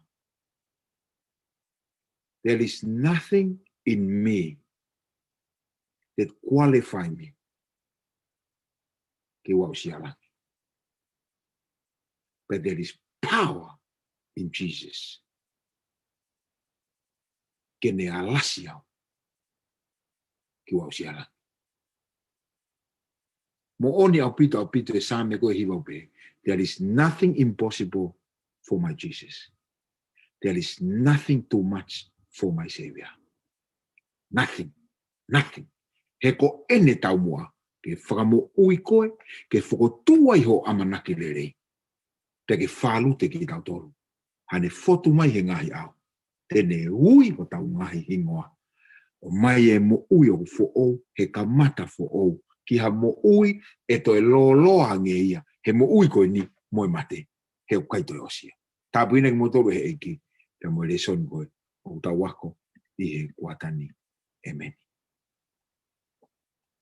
Ke rau lotu. Lau maari maani oni. He ngaki kotoa atu kotoa. Aia ne mau wahe. Ke whaka uia he awhiona. Pea ke ala atu mua ho to ukupu ofa. Ke he nima kotoa. Ke na wongo I oku lave atu ke mawhana ho ke resi.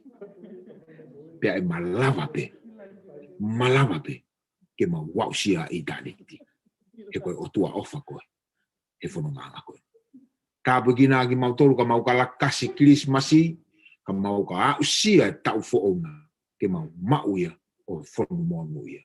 Pe mau lotu mo mau o klaisi koe aro mau whamoui. Amen.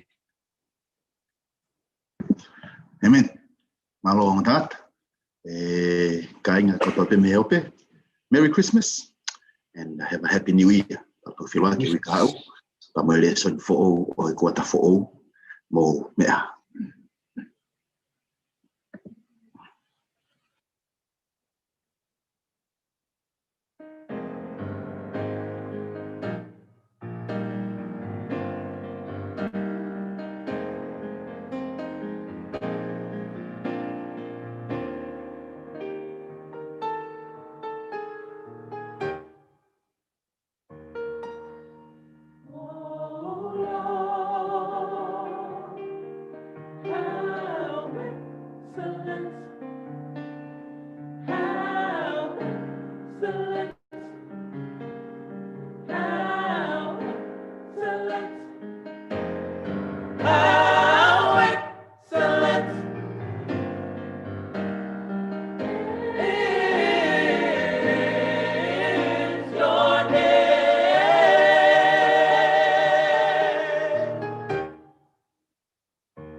Dua maf ke mau tamai alo ofa afiona. Kai ke mau fo'i he ui mo talamea ki a te koe. Koe o tua koe toka i mananga. Kuke toka afio i e alunga i tangata. E mau whanonga. Neongo e ngahi wa i hala o ku ngari whakapopo uri. O mau lau tāpo aki he koe afiona o mau tauhi he kai te mau tūkia. Mau tu uta le lei he sāpate whakaosi o e uanoa. I kai ke mau mo i ilo, te mau wausia e hoani. Kana tae onga ho tokanga mo tauhi. Te mau hangepe ko mau kaunga pirikimi. Ko nau tafia he waha fola ue whanonga anga ko en. Ka pau e whakafoke mau mana tu he pongbungini. Ki he uraki sāpate o e uanoa. Io nai tuu e mau whakakaukau he sāpateni.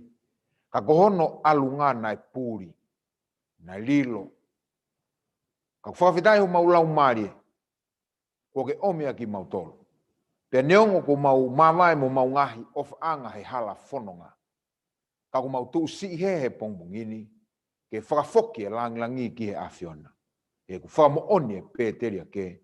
O kei sādai bea sādai, pena ke whiunga noa be mo mau waiwai. Pongbongini mau hanga atu ke te koe amanaki e ke mau wahe, wholofola maa mo maa oni ai awhiona. Mau lotu whamore, alasi e loto e kau whanongo, ka ke ngāwe aki mua ho tamai o e ki he koe tae whiunga. Ke whakatotoka mai e wholofola mo ui i ho mau loto, ke mau taria koe whakakaukau bea mau kumuni, ke mau hu aki ki he uanoa. Ke mau mawahe aki me he uanoa. I he tū uta mo e wholau ku mau whai ki he uanoa wataha. Tāpu kina mai aki mau tolu kau hiwaba mo e pōpuaki. Nau tolu ku whanongoa i he ope alasi o nau loto. I he sisu koe alo kako mau whamo ui. Amen.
Malo.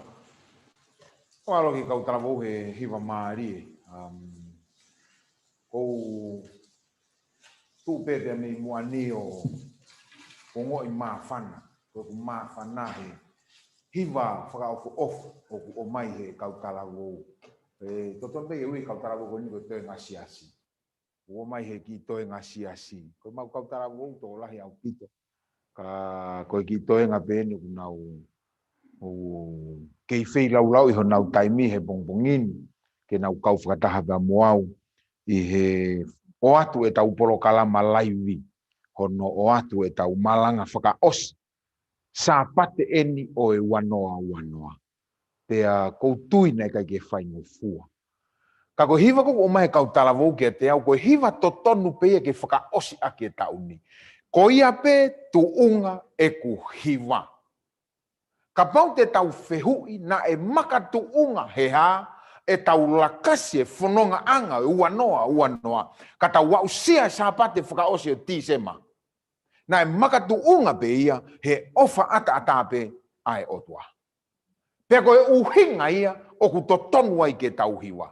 Koe uhinga ia o ku totonu ai ke tau fiefia.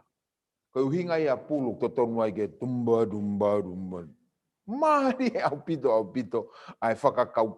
Kono whakaho ata he mo ui ai ikuna kafa. E ho ik whanongo he pongbongini, tau I he mata whonua o e wanoa uataha. Ko tau tuu ki tau tolu, he namo e wanoa uataha. O amanaki peke talamai he eiki waka, tuku hifo e tau la.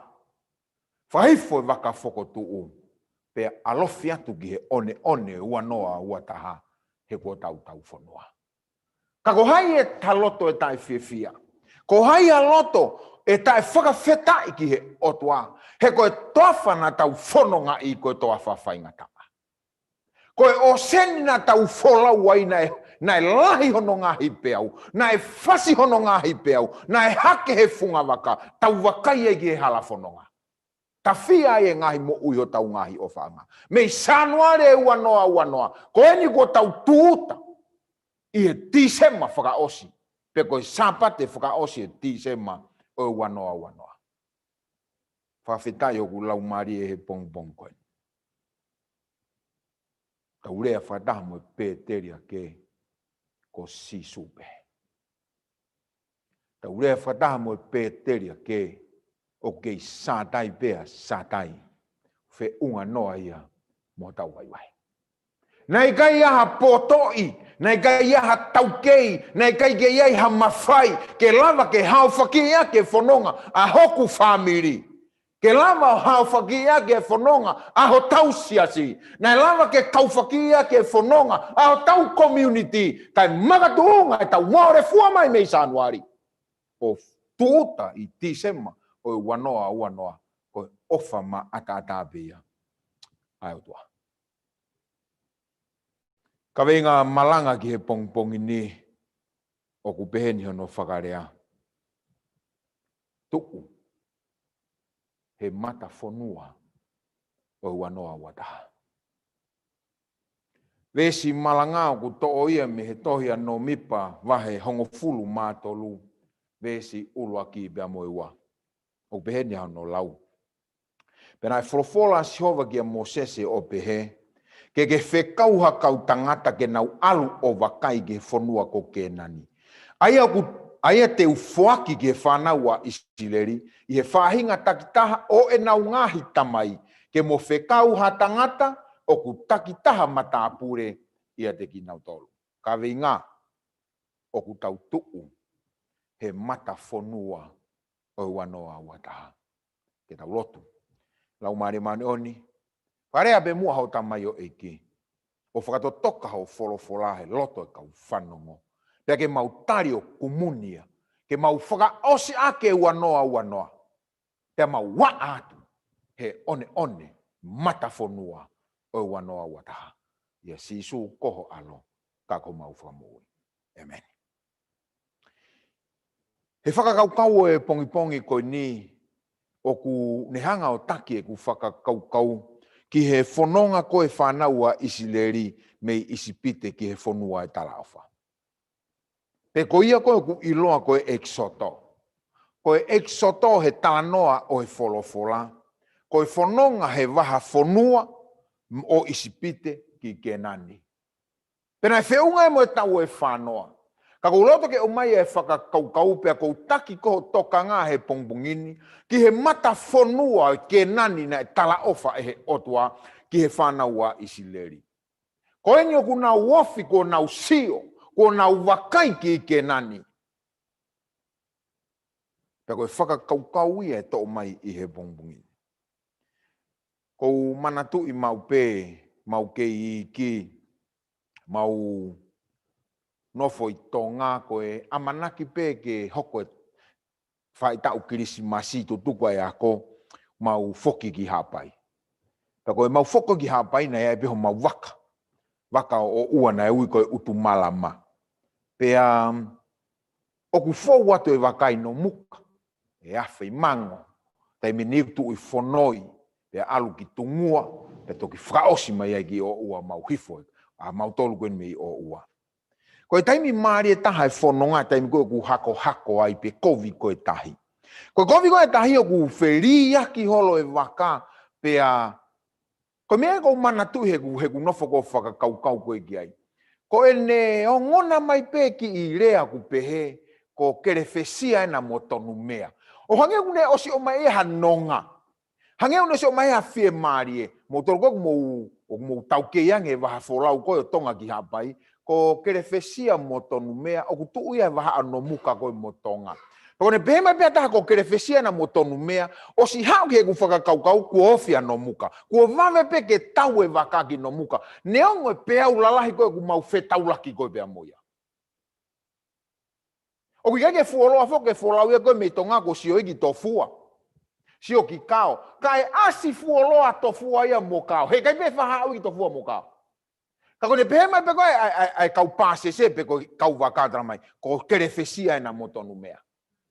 O kune o si hanga o mai e nonga. O ne si o maa fie maaria. He ko asi amanaki au ia. Te mau tau mau toru ki no muka. Ka whanongo he pongi koe ni. Koe waha wholau na tau whanonga mai ai Sanuari. Ke tau wau sia ti sema koe ni. Na e lahi au pito no ngahi whaingata. Koe sa pate ko si, ke sa pate ko e na mau whakalere hen mo e kautala voha polo kalama.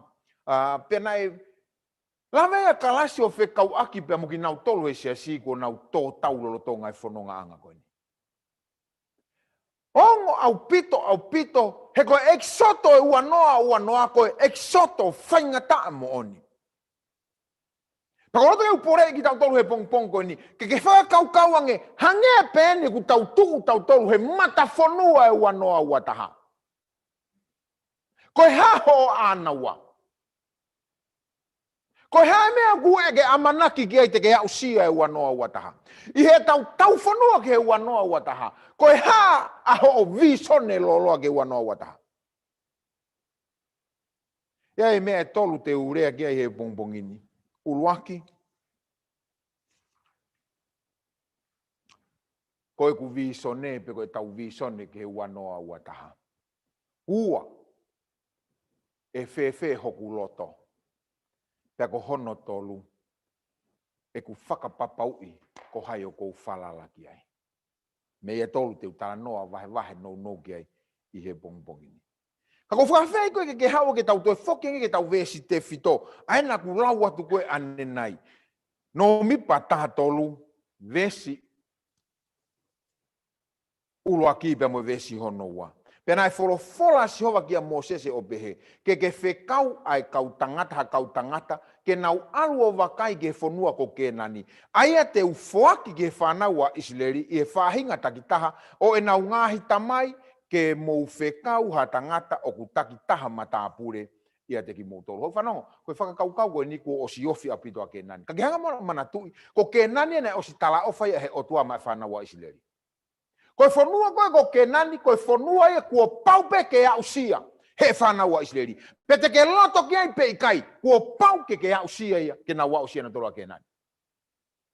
Ki whakatatange hi o atamai e wanoa wataha. Koe wanoa wataha e hoko mai ia.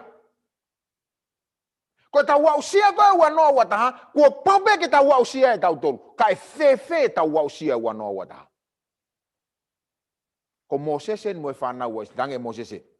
Teu mai. Koe ni ku tau he matanga whanua ua noa o whanua talawha. Whiri mai kau tangata koe ni, pia te mou alu sio ki ke nani. Pia ku whewhea ke nani. Ka pau ku tau tuu he matanga whanua ua noa ua taha. Koe haho visone ki ai. He koe whanau ene a Israeli, he matanga whanua e talawha. Na e whewhea na u visone ki he kolo. Ia mea e ua he visone te utala noa ki ai. Uruaki. Koe whekau ki he kau wasi mo e tau mua o e nau alu ki he kolo. Koe tau visone koe ki he wanoa ua taha e whakawhalala ia he whekau koe o mai ka tau tolu. E whakawhalala he tau mua e mea ngau e te tau ngau ke. I he whiawhini o ko ui e poate koe siasi ke na uo mai o talanoa i whanonga koe siasi e wanoa ua taha. Ka koe ua kaweinga koe talanoa i te tau lotu kua awhi. O tau lotu pe laivi. Ka ke te tau whoki mai ki apsiasi ni awhi. E whakawhalala ia o visone. Hoi whanongo na mi api. Koe tau wau sia koe wanoa ua taha. E whakawhalala e tau visone. I he tau mua pia mo e uhinga o ku whekau ia i tau tolu ki he wanoa ua taha. Koe ha e tau mua mo e uhinga na e whekau ia e whanau ka wasiasi koe ni ki he whanua e tala o whapeko ke nani.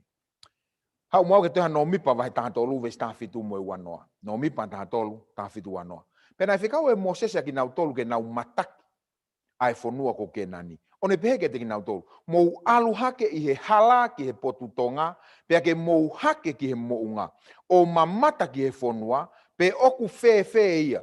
Pea mo e kakai oku nofo ai, pe oku nau malohi, pe oku nau vai, pe oku nau tokolahi, pe oku nau tokosii, pea oku fe ai whanua, oku nau nofo ai, pe oku lelei, pe oku kovi, pe oku fe ho nau ngahi kolo, oku nau nofo ai, pe oku nau nofo i he ngahi whare whehikitaki, pe i he ngahi kolo malohi, pea mo e whanua, pe oku mahu, pe oku masiva, pe oku akau ia, pe ikai, pea mo loto toa o omi ai fua o e whanua, pea koe kuonga ko ia, koe ngahi aho ia o e fua o e karepi. Whanongo mai ke tau mua. Ko ho o visone koe ki he wanoa ua taha, e whakawhalala ia he tau mua pea mo e whekau koe ki a koe ke hu ki he whanua, ki he kolo ko ia. Koe visone koe whanaua Israeli ki ke nani. Koe whakatata koe te nau tā i he nau whakakaukau ke nani. E whakawhalala ia he whekau koe ne awe ke kau mataki. Ulu aki, mou alu ki he kolo o mataki. O mamata ki he whanua pe oku fe ia.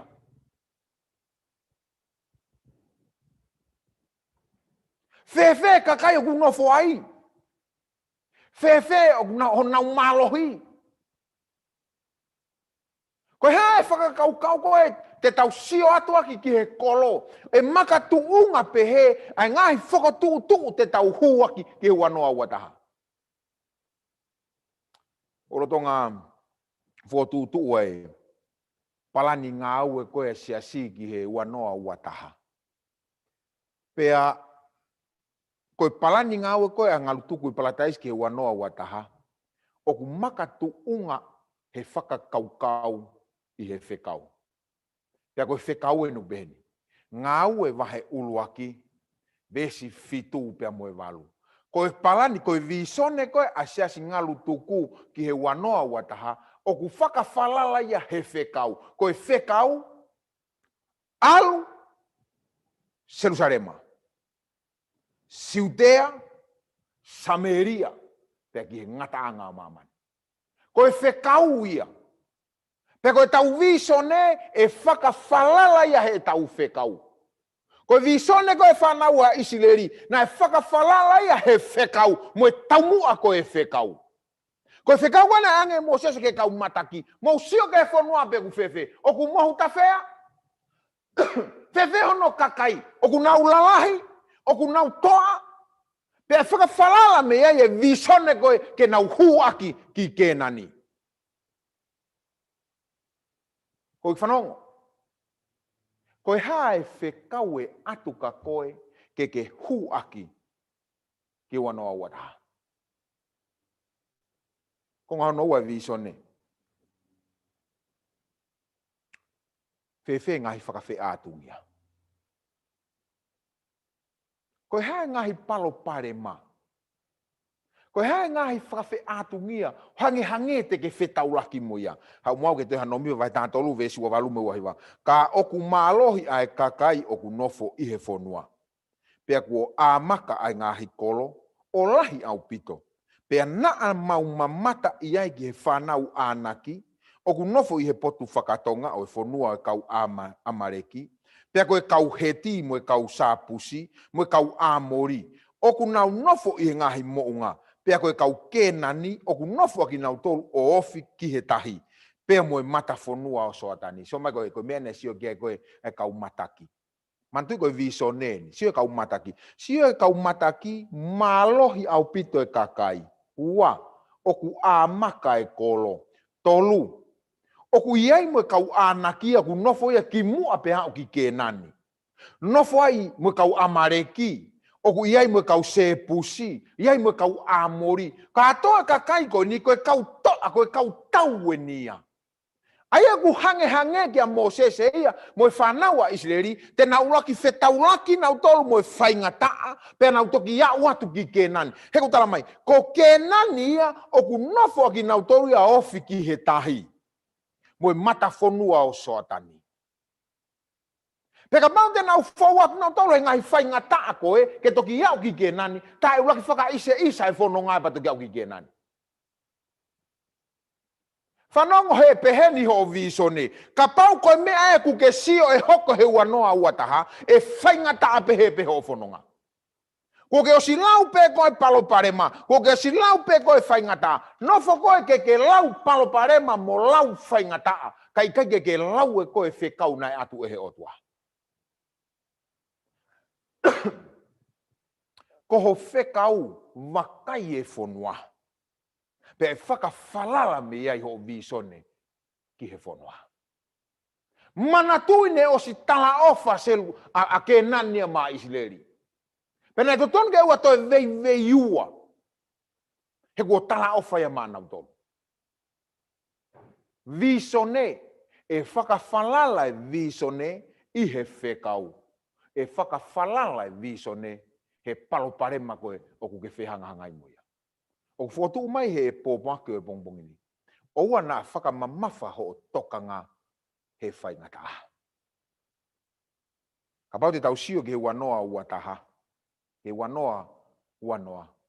Ko haina ne ilo e hoko mai ai coronavirus. Haina ne ilo. Mau whanonga atu he kamataanga e tau nio mau alo he ki hako ne mau whai ui koe TD pe koe discipleship tour. Lo tonga koe aho whakaosi koe ke mau foki mai ai. O ku ongoange tala noa koe e lockdown ya nusilani he aho hoko. Mau tu uta mai ki heni he aho toko naki lockdown ya nusilani. Mau tu mai afalaite lockdown ya nusilani he aho sante. Ko haina ane tei lave iloa e pehe whai ngata. Ka ko haina e kai ke nofo sio he whai ngata. Ko haina ane ilo, ko tala o whaina e whai ke whonu ke kau isileri. Ko tala o wha, ko ke nani a motoro. Ka ko haina ane ilo isileri, o ku pehea ke nani. O ku te ulaki whetaulaki kita mo kau a mori. Te ulaki whetaulaki kita mo kau a naki. Pa te tuki iau ke kau ke nani ki sotan. Ka pau koe mea e ku nofo e tau whakakau ke tau sio ke he palo barema. Tahe kai ke tau wau sia e tau tolu ia. Ai ke nani o ku tuku maa tau tolu ke tau ufia. Ka pau na tau nofo he tauni o sio pe ke whai ngata. Ka pau na tau nofo whakamamafa pe he palo barema. He ka ke tau wau sia tau tolu e sapate whakaosi. O wanoa. Ua. I he mata fonua o wanoa wataha o ku whewhe holoto. Whewhe holoto. Tau te wakai peke ha mea ua. He taimu tau tala noa ki he loto. Uruaki. Mana wahe. O ku ke irifia. O ku ke tairiri. Ko ene ku tau tuu he mata fonua ua noa wataha. O ku ke mana wasi. Pe whewhe tau wausia ua noa wataha. O ku whewhe holoto. Uruaki. No mipa tā whā, vesi uruaki ke whā. Pena e hiki hake ai reo e kakai kotoa pe o tangi. Pena e tangi e kakai he pōko ia. Pena e launga e whanau kotoa pea isileri kia mo sese pea mo elone. Pena e pehe he kakai kotoa pe ke teki naua. A musia e ki mautolu ne mau mate e whanua ko isipite. Pea a musia e ki mautolu na mau mate i he toa whani. Pea ko e hākua omiai e sihova ki mautolu ke he whanuani. Ke mautoi e here tā. Kai tuku ho mau waifi mo e mau whanau ke popula. I kai e le rei hake e mau toe foki ki isipite. Pea naa nau wheare aki o pehe. Ke tau whakanofo ha eiki. Pea tau foki ki isipite. Koe hae mea ku ke manawa si iki ai. Koe hae mea ku toka i holoto. I he amanaki ke hufi ai wanoa wataha. Ko iri fia ko whahinga aongo pea ko si whakanatula pene ia te ki tau toluia. Ko iri fia ko whahinga aongo pea ko si whakateunga ke tangata. Kai hoko nai ho iri fia ke ne taofi ko e mo hufi ai tala o whae otua. Ko e ua noa ua taha ho i whanongo. Kua pau pe ke tau tuuta tau toru kiai. Pe te ke loto kiai pe ikai. E hiki e whanonga me he ua noa ki he ua noa ua taha. Kau whewhe holoto. Ku ke iri fia. Whanong ke whanaua isleri. Ko ke nania nai osi tala ofa. Nai osi tala ofa mai a ke nania. Pena to tonu ke osi nofo e whakakau e whanaua isleri. Ko eni. Launga nau tolu, he nau whanongo ke fukakai, he nau talamai o ku amaka, he nau sio ke kautau te nau forward. Nau talange, nai whewhea no omi ki mau tolu geni. Mea nina si omi ki mau tolu geni ke tāmatei, ke mau mate ai. Ko loto ke uki whakatoka ngai atu ke kakai tangata. Ko re koti unu o mai ko he talanoa, ko kakai tangata ni nai launga. Whanome ke launga. Nai mei sayange ke mau nofo i isipite. Hano tamatei ki mau tolu heni, pea popula ho mau ngahi mari, moi mau whanau. Pesi heka kai launga monu koe, mea launga monu koe mātu ai.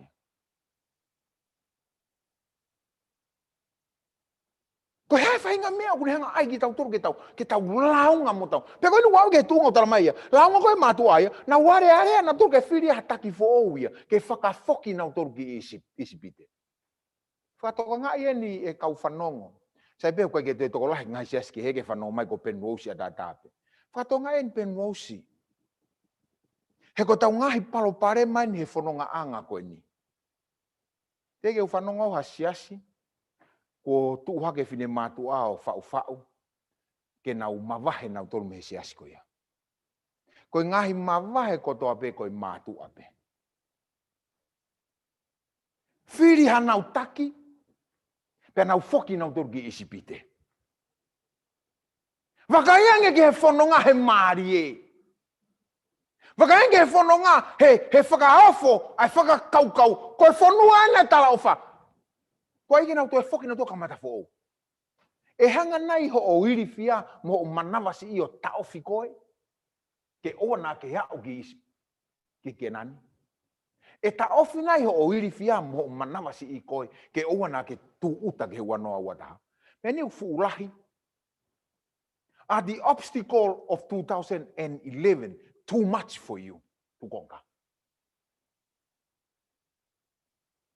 Tene hanga ia o whakamanawa he i koe. Tene whakaloto si i koe pake pehe mai koe. Sai ae keu nofo peaho he wanoa. Hiki katoa e toenga mamani ke he wanoa taha. Kau te peaho he wanoa. Ua i he loto tui. Owa na ai ho o iri fia ke ne taofi koe me ke nani. Ka ke tui. No mi pa tahan tolu vestol noa. Pea na e lolomi e ke repia e kakai i he ao mo se one behe. Ke tau aluhake ke vave o mauia he oku tau malohi lahi ke ikuna. Ko ke nani ana e tala ofa. Pea koe tala ofa ho i whanongo koe mea ufuaki. Pea koe paupeke ke mauia koe tala ofa. Lolotonga koe na wiri fia. Lolotonga koe na umana wahe. Huha kia kerepi. Huha kia kerepi. Lolomi ki nau tolu. Whanongo ke rea kerepi. Ke tau aluhake ke vave o mauia. He oku tau malo i lahi ke ikuna. Ia ina kau kerepi e sia singalu tuku i palataisi. Koe hake ki poate. Te tau lotu afe, koe mātu ape ni tara mai, ku whakamana wahe, ai maha ki. Utonu ke tau toi nofu atu hau mahina e ua. Mātu ape ni. Wena kerepi. Ia kerepi e toa whiunga, ke ne pehe mai, nganu tuku i palataisi, tau alu atu ke vave. Tau alu atu ke vave. Mauia, he ku tau malo hi whiunga. He ku o tau ikuna. Ai pene ke mau puate koa e whia pe mai kau puate. Tau lotua.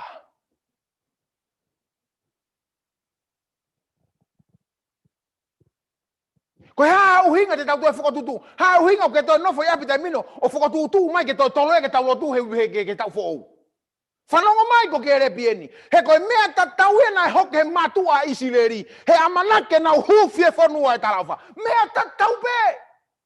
Talanga he matua e wenga e fusani ti, fukakai. Se atu ko honoa, se atu ke kau sotia, he kai te tau lavai. Iena ke repi. E tai mi ngao ke huhua ke o talange Mosese. Tau alu atu ke vave. O ku tau malo hi whiunga. Ko tau ikuna. Iena ke repi ngaru tuku i palataisi. Tau hua tua ke wanoa wataha. Tau hu ke wanoa wataha. Hano tanaki mai a ngalu tuku. Ke tau hu i kotoa. Ai wanoa wataha. He oku tau malo hi whiunga. Ke tau ikuna. Oa na ai ke tau wiri fia. O hanga o iri fia o taofi koe. Pe wana hanga o iri fia o taofi ai mo toenga kai ngalotu. Kau ke iri fia toko tahape koe. Whanongo. He koe tala o whaia kua omi ke te ki tau tolu. Ke tau whakapapaui. Kua paupe ke tau ikuna. Tolu e loto. Loto. Mea no tolu ke tau tānoa ki ai. Ko heo ke whalala ki ai. Uluaki, ko hea e tau visone. Hua. E pike ke pau na ngaro. Ko hea ngai palo parema une tau whiki tau tolu. Tolu. ko hai ke fala lagi ai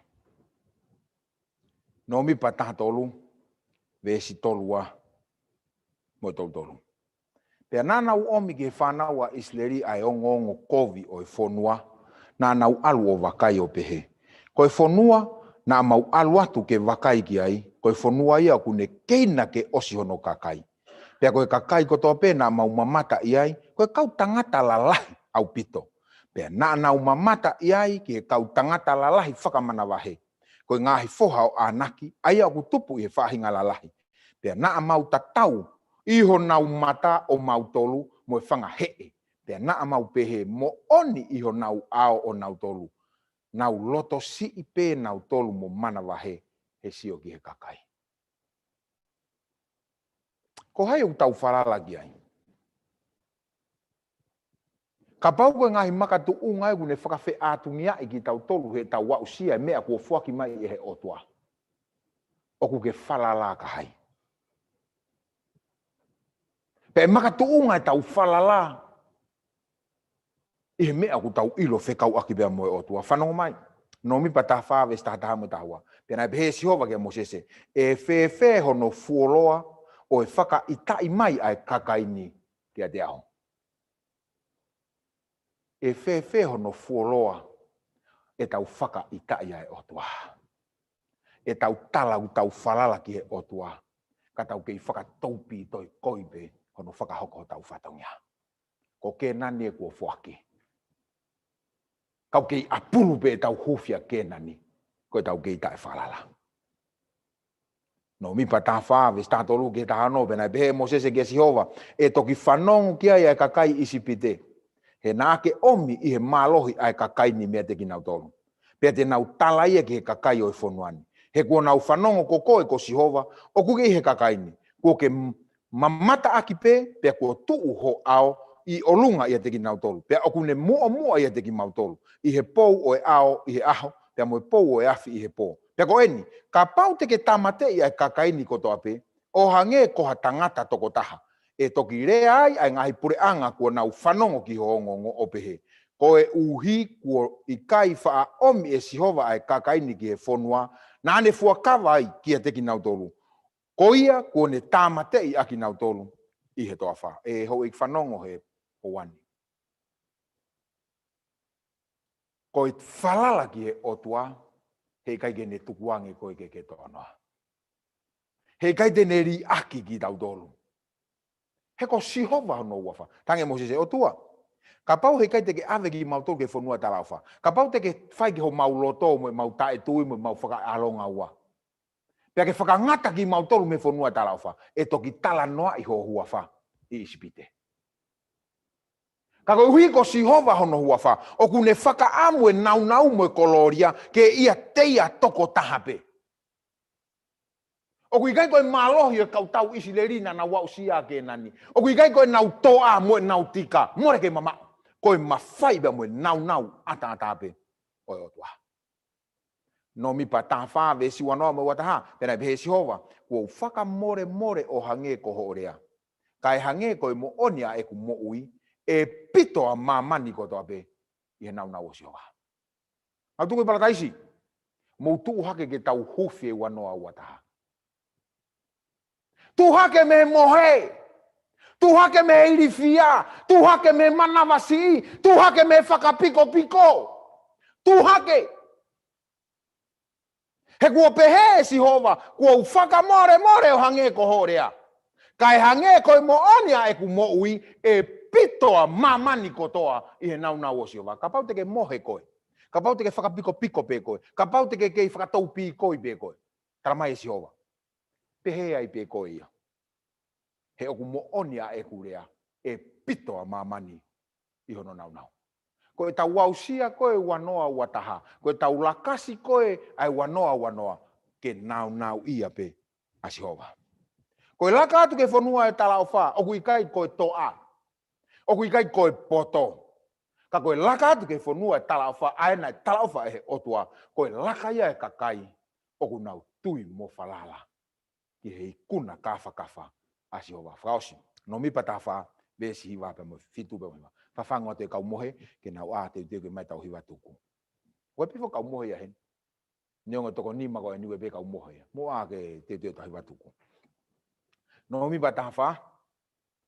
Vesi fitu ke hiwa. Pena na rea ke whakataha e whanau o Isleri o pehe. Ko e whonua na mau alu ke wakai ki ai. Ko e fungani whonua rerei. Ka pau e fie maria si hova ki te ki tautolu. Pea tene avea ki tautolu ke whonua ko ia. O whoakia ki te ki tautolu. Ko e whonua o kupito i e hua huhu mo e honi. Ke manawahe ki e kakai. Ke oua pe na amu wangatu ke si hova. Pea oua na amu manawahe ki e kakai o e whonua. He koe mea kai maa tautolu aki nautolu. Kua more ho nau malohi ia te ki nautolu. Pea kuia te ki tautolu a Sihova. Oua na mo manawahe ke te ki nautolu. Kau tāwou, mai tau hui whaosi. Ka koe whakakau ke mawaya ke tau poro kalama. Malanga whakaosi o e sāpate. Whakaosi o wanoa. Koeni, te tau hū tautolu ke wanoa wataha. Oua na siva ho o amanaki. O na ke loto fo i ngai palo parema na tau whehanga hangai mo he wanoa. Foko tuho amana ki ia Sihova. He whakapito a mamani i hono nau. O na ke manawahe loto toa. He ko Sihova na ne omi ki tau tolu mei isipite. Ko Sihova na ne lakasi mo ki tau tolu e korona vailase o wanoa. Ko Sihova tene hufi mo ki tau tolu e wanoa wataha. He ko Sihova ahono nau e langi ia e ngau e tangata. Tā bukina ki tau Sihova. Te moi popaki o pumo. Amen.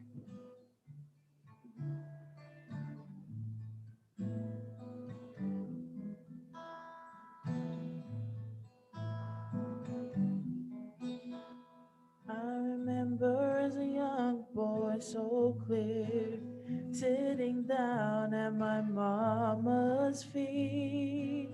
It was an everyday afternoon thing.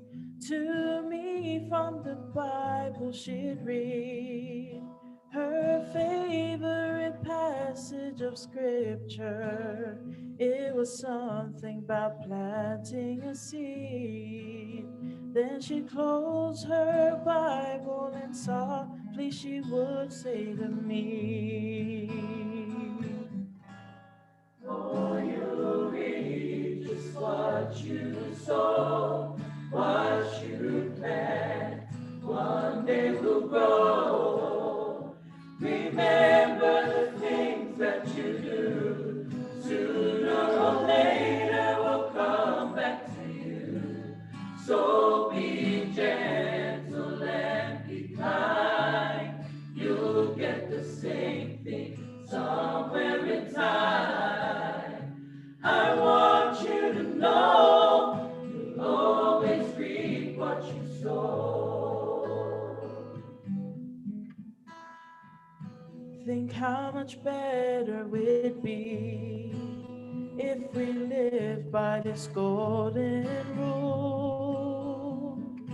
Do unto others each day as you'd have them do unto you. When you see someone who's down, pick them up and see them through. And if you stumble, someone will reach after you. Oh, you'll reap just what you sow, what you plant, one day will grow. Remember the things that you do, sooner or later will come back to you. So be gentle and be kind, you'll get the same thing somewhere in time. I want you to know you'll always reap what you sow. Oh, you'll reap just what you sow, what you plant, one day will grow.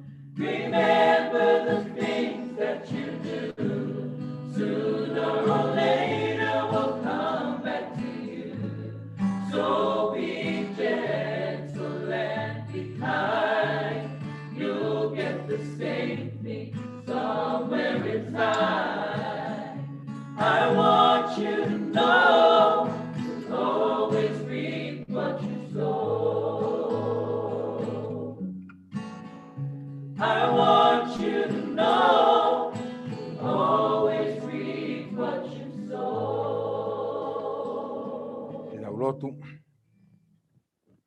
o te mau utu pe ai au ku mau tō.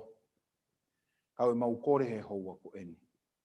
Pena e fe mau whakawhea ngai. Ai whakafotunga ku mau whai he whanonga au anoa. Ku mau lakasi ia, he whakamore ata pe ai awhiona.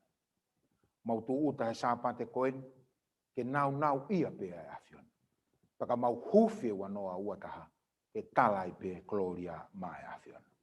E ke tāpo ki koe sihova mone tauhi, pake malama mai nau whonga o siovao atu ke te koe e ne nonga. Whakakoloa koe ake ne fie marie. Pe tokai mua ne meri no iho loto. He koe keresia e ki whio ia o tua koe tamai. Nau mare oni. Nofo mo ke hao whangani ka mau katutuku. O oua nā hiri. Kai whai peo tai ngata. Amen. Malo. Kore peke u hufanga te pengai tala whatapuka to e hau atu e whamalo o koen. Ke hi moutoro ko toa peo ku moutou mea mai ke tau poro kalama laivi. Whakatawangi hanga he ike o whai tāpu kina ki moutoro. Whanongonongo wawe pe. O ku iheni e tau kauhi paanga. Ka pau ki a tahak whe lava mai ne vahe hongo frumo ne mea au whaka kai hoko atu pe he whoaki elektroniki koe na he tau e-giving. O ku whaafofa pepe a moia. I he whakaostau koe o e tauni, o ku teu e he potungau e talavou, a e nau ear and service i he whakaostau. Ko ia e ku talamai he taki mo tokoni e kau talavou, ke u whakaafe atu, ka motor ko u whanongo mai. Ka pau te ki ai ke whakotu e koe ha wheitu ke whakaostau ki ai, o ku atape ke mea mai ke tau kau whatahe porokalama e kau talavou, he whakaostau e tauni. Whatawangi anga e ki o whaitapu kina ki motor. Pea mo whiohi tau whai he sāpate koe ni. Mo mea, tau toki whilo ngwaki, whamanatio te poate ai whiawhi, na o steksa te tau kalake, tau toki kau whatahai. Malo apito, mo mea.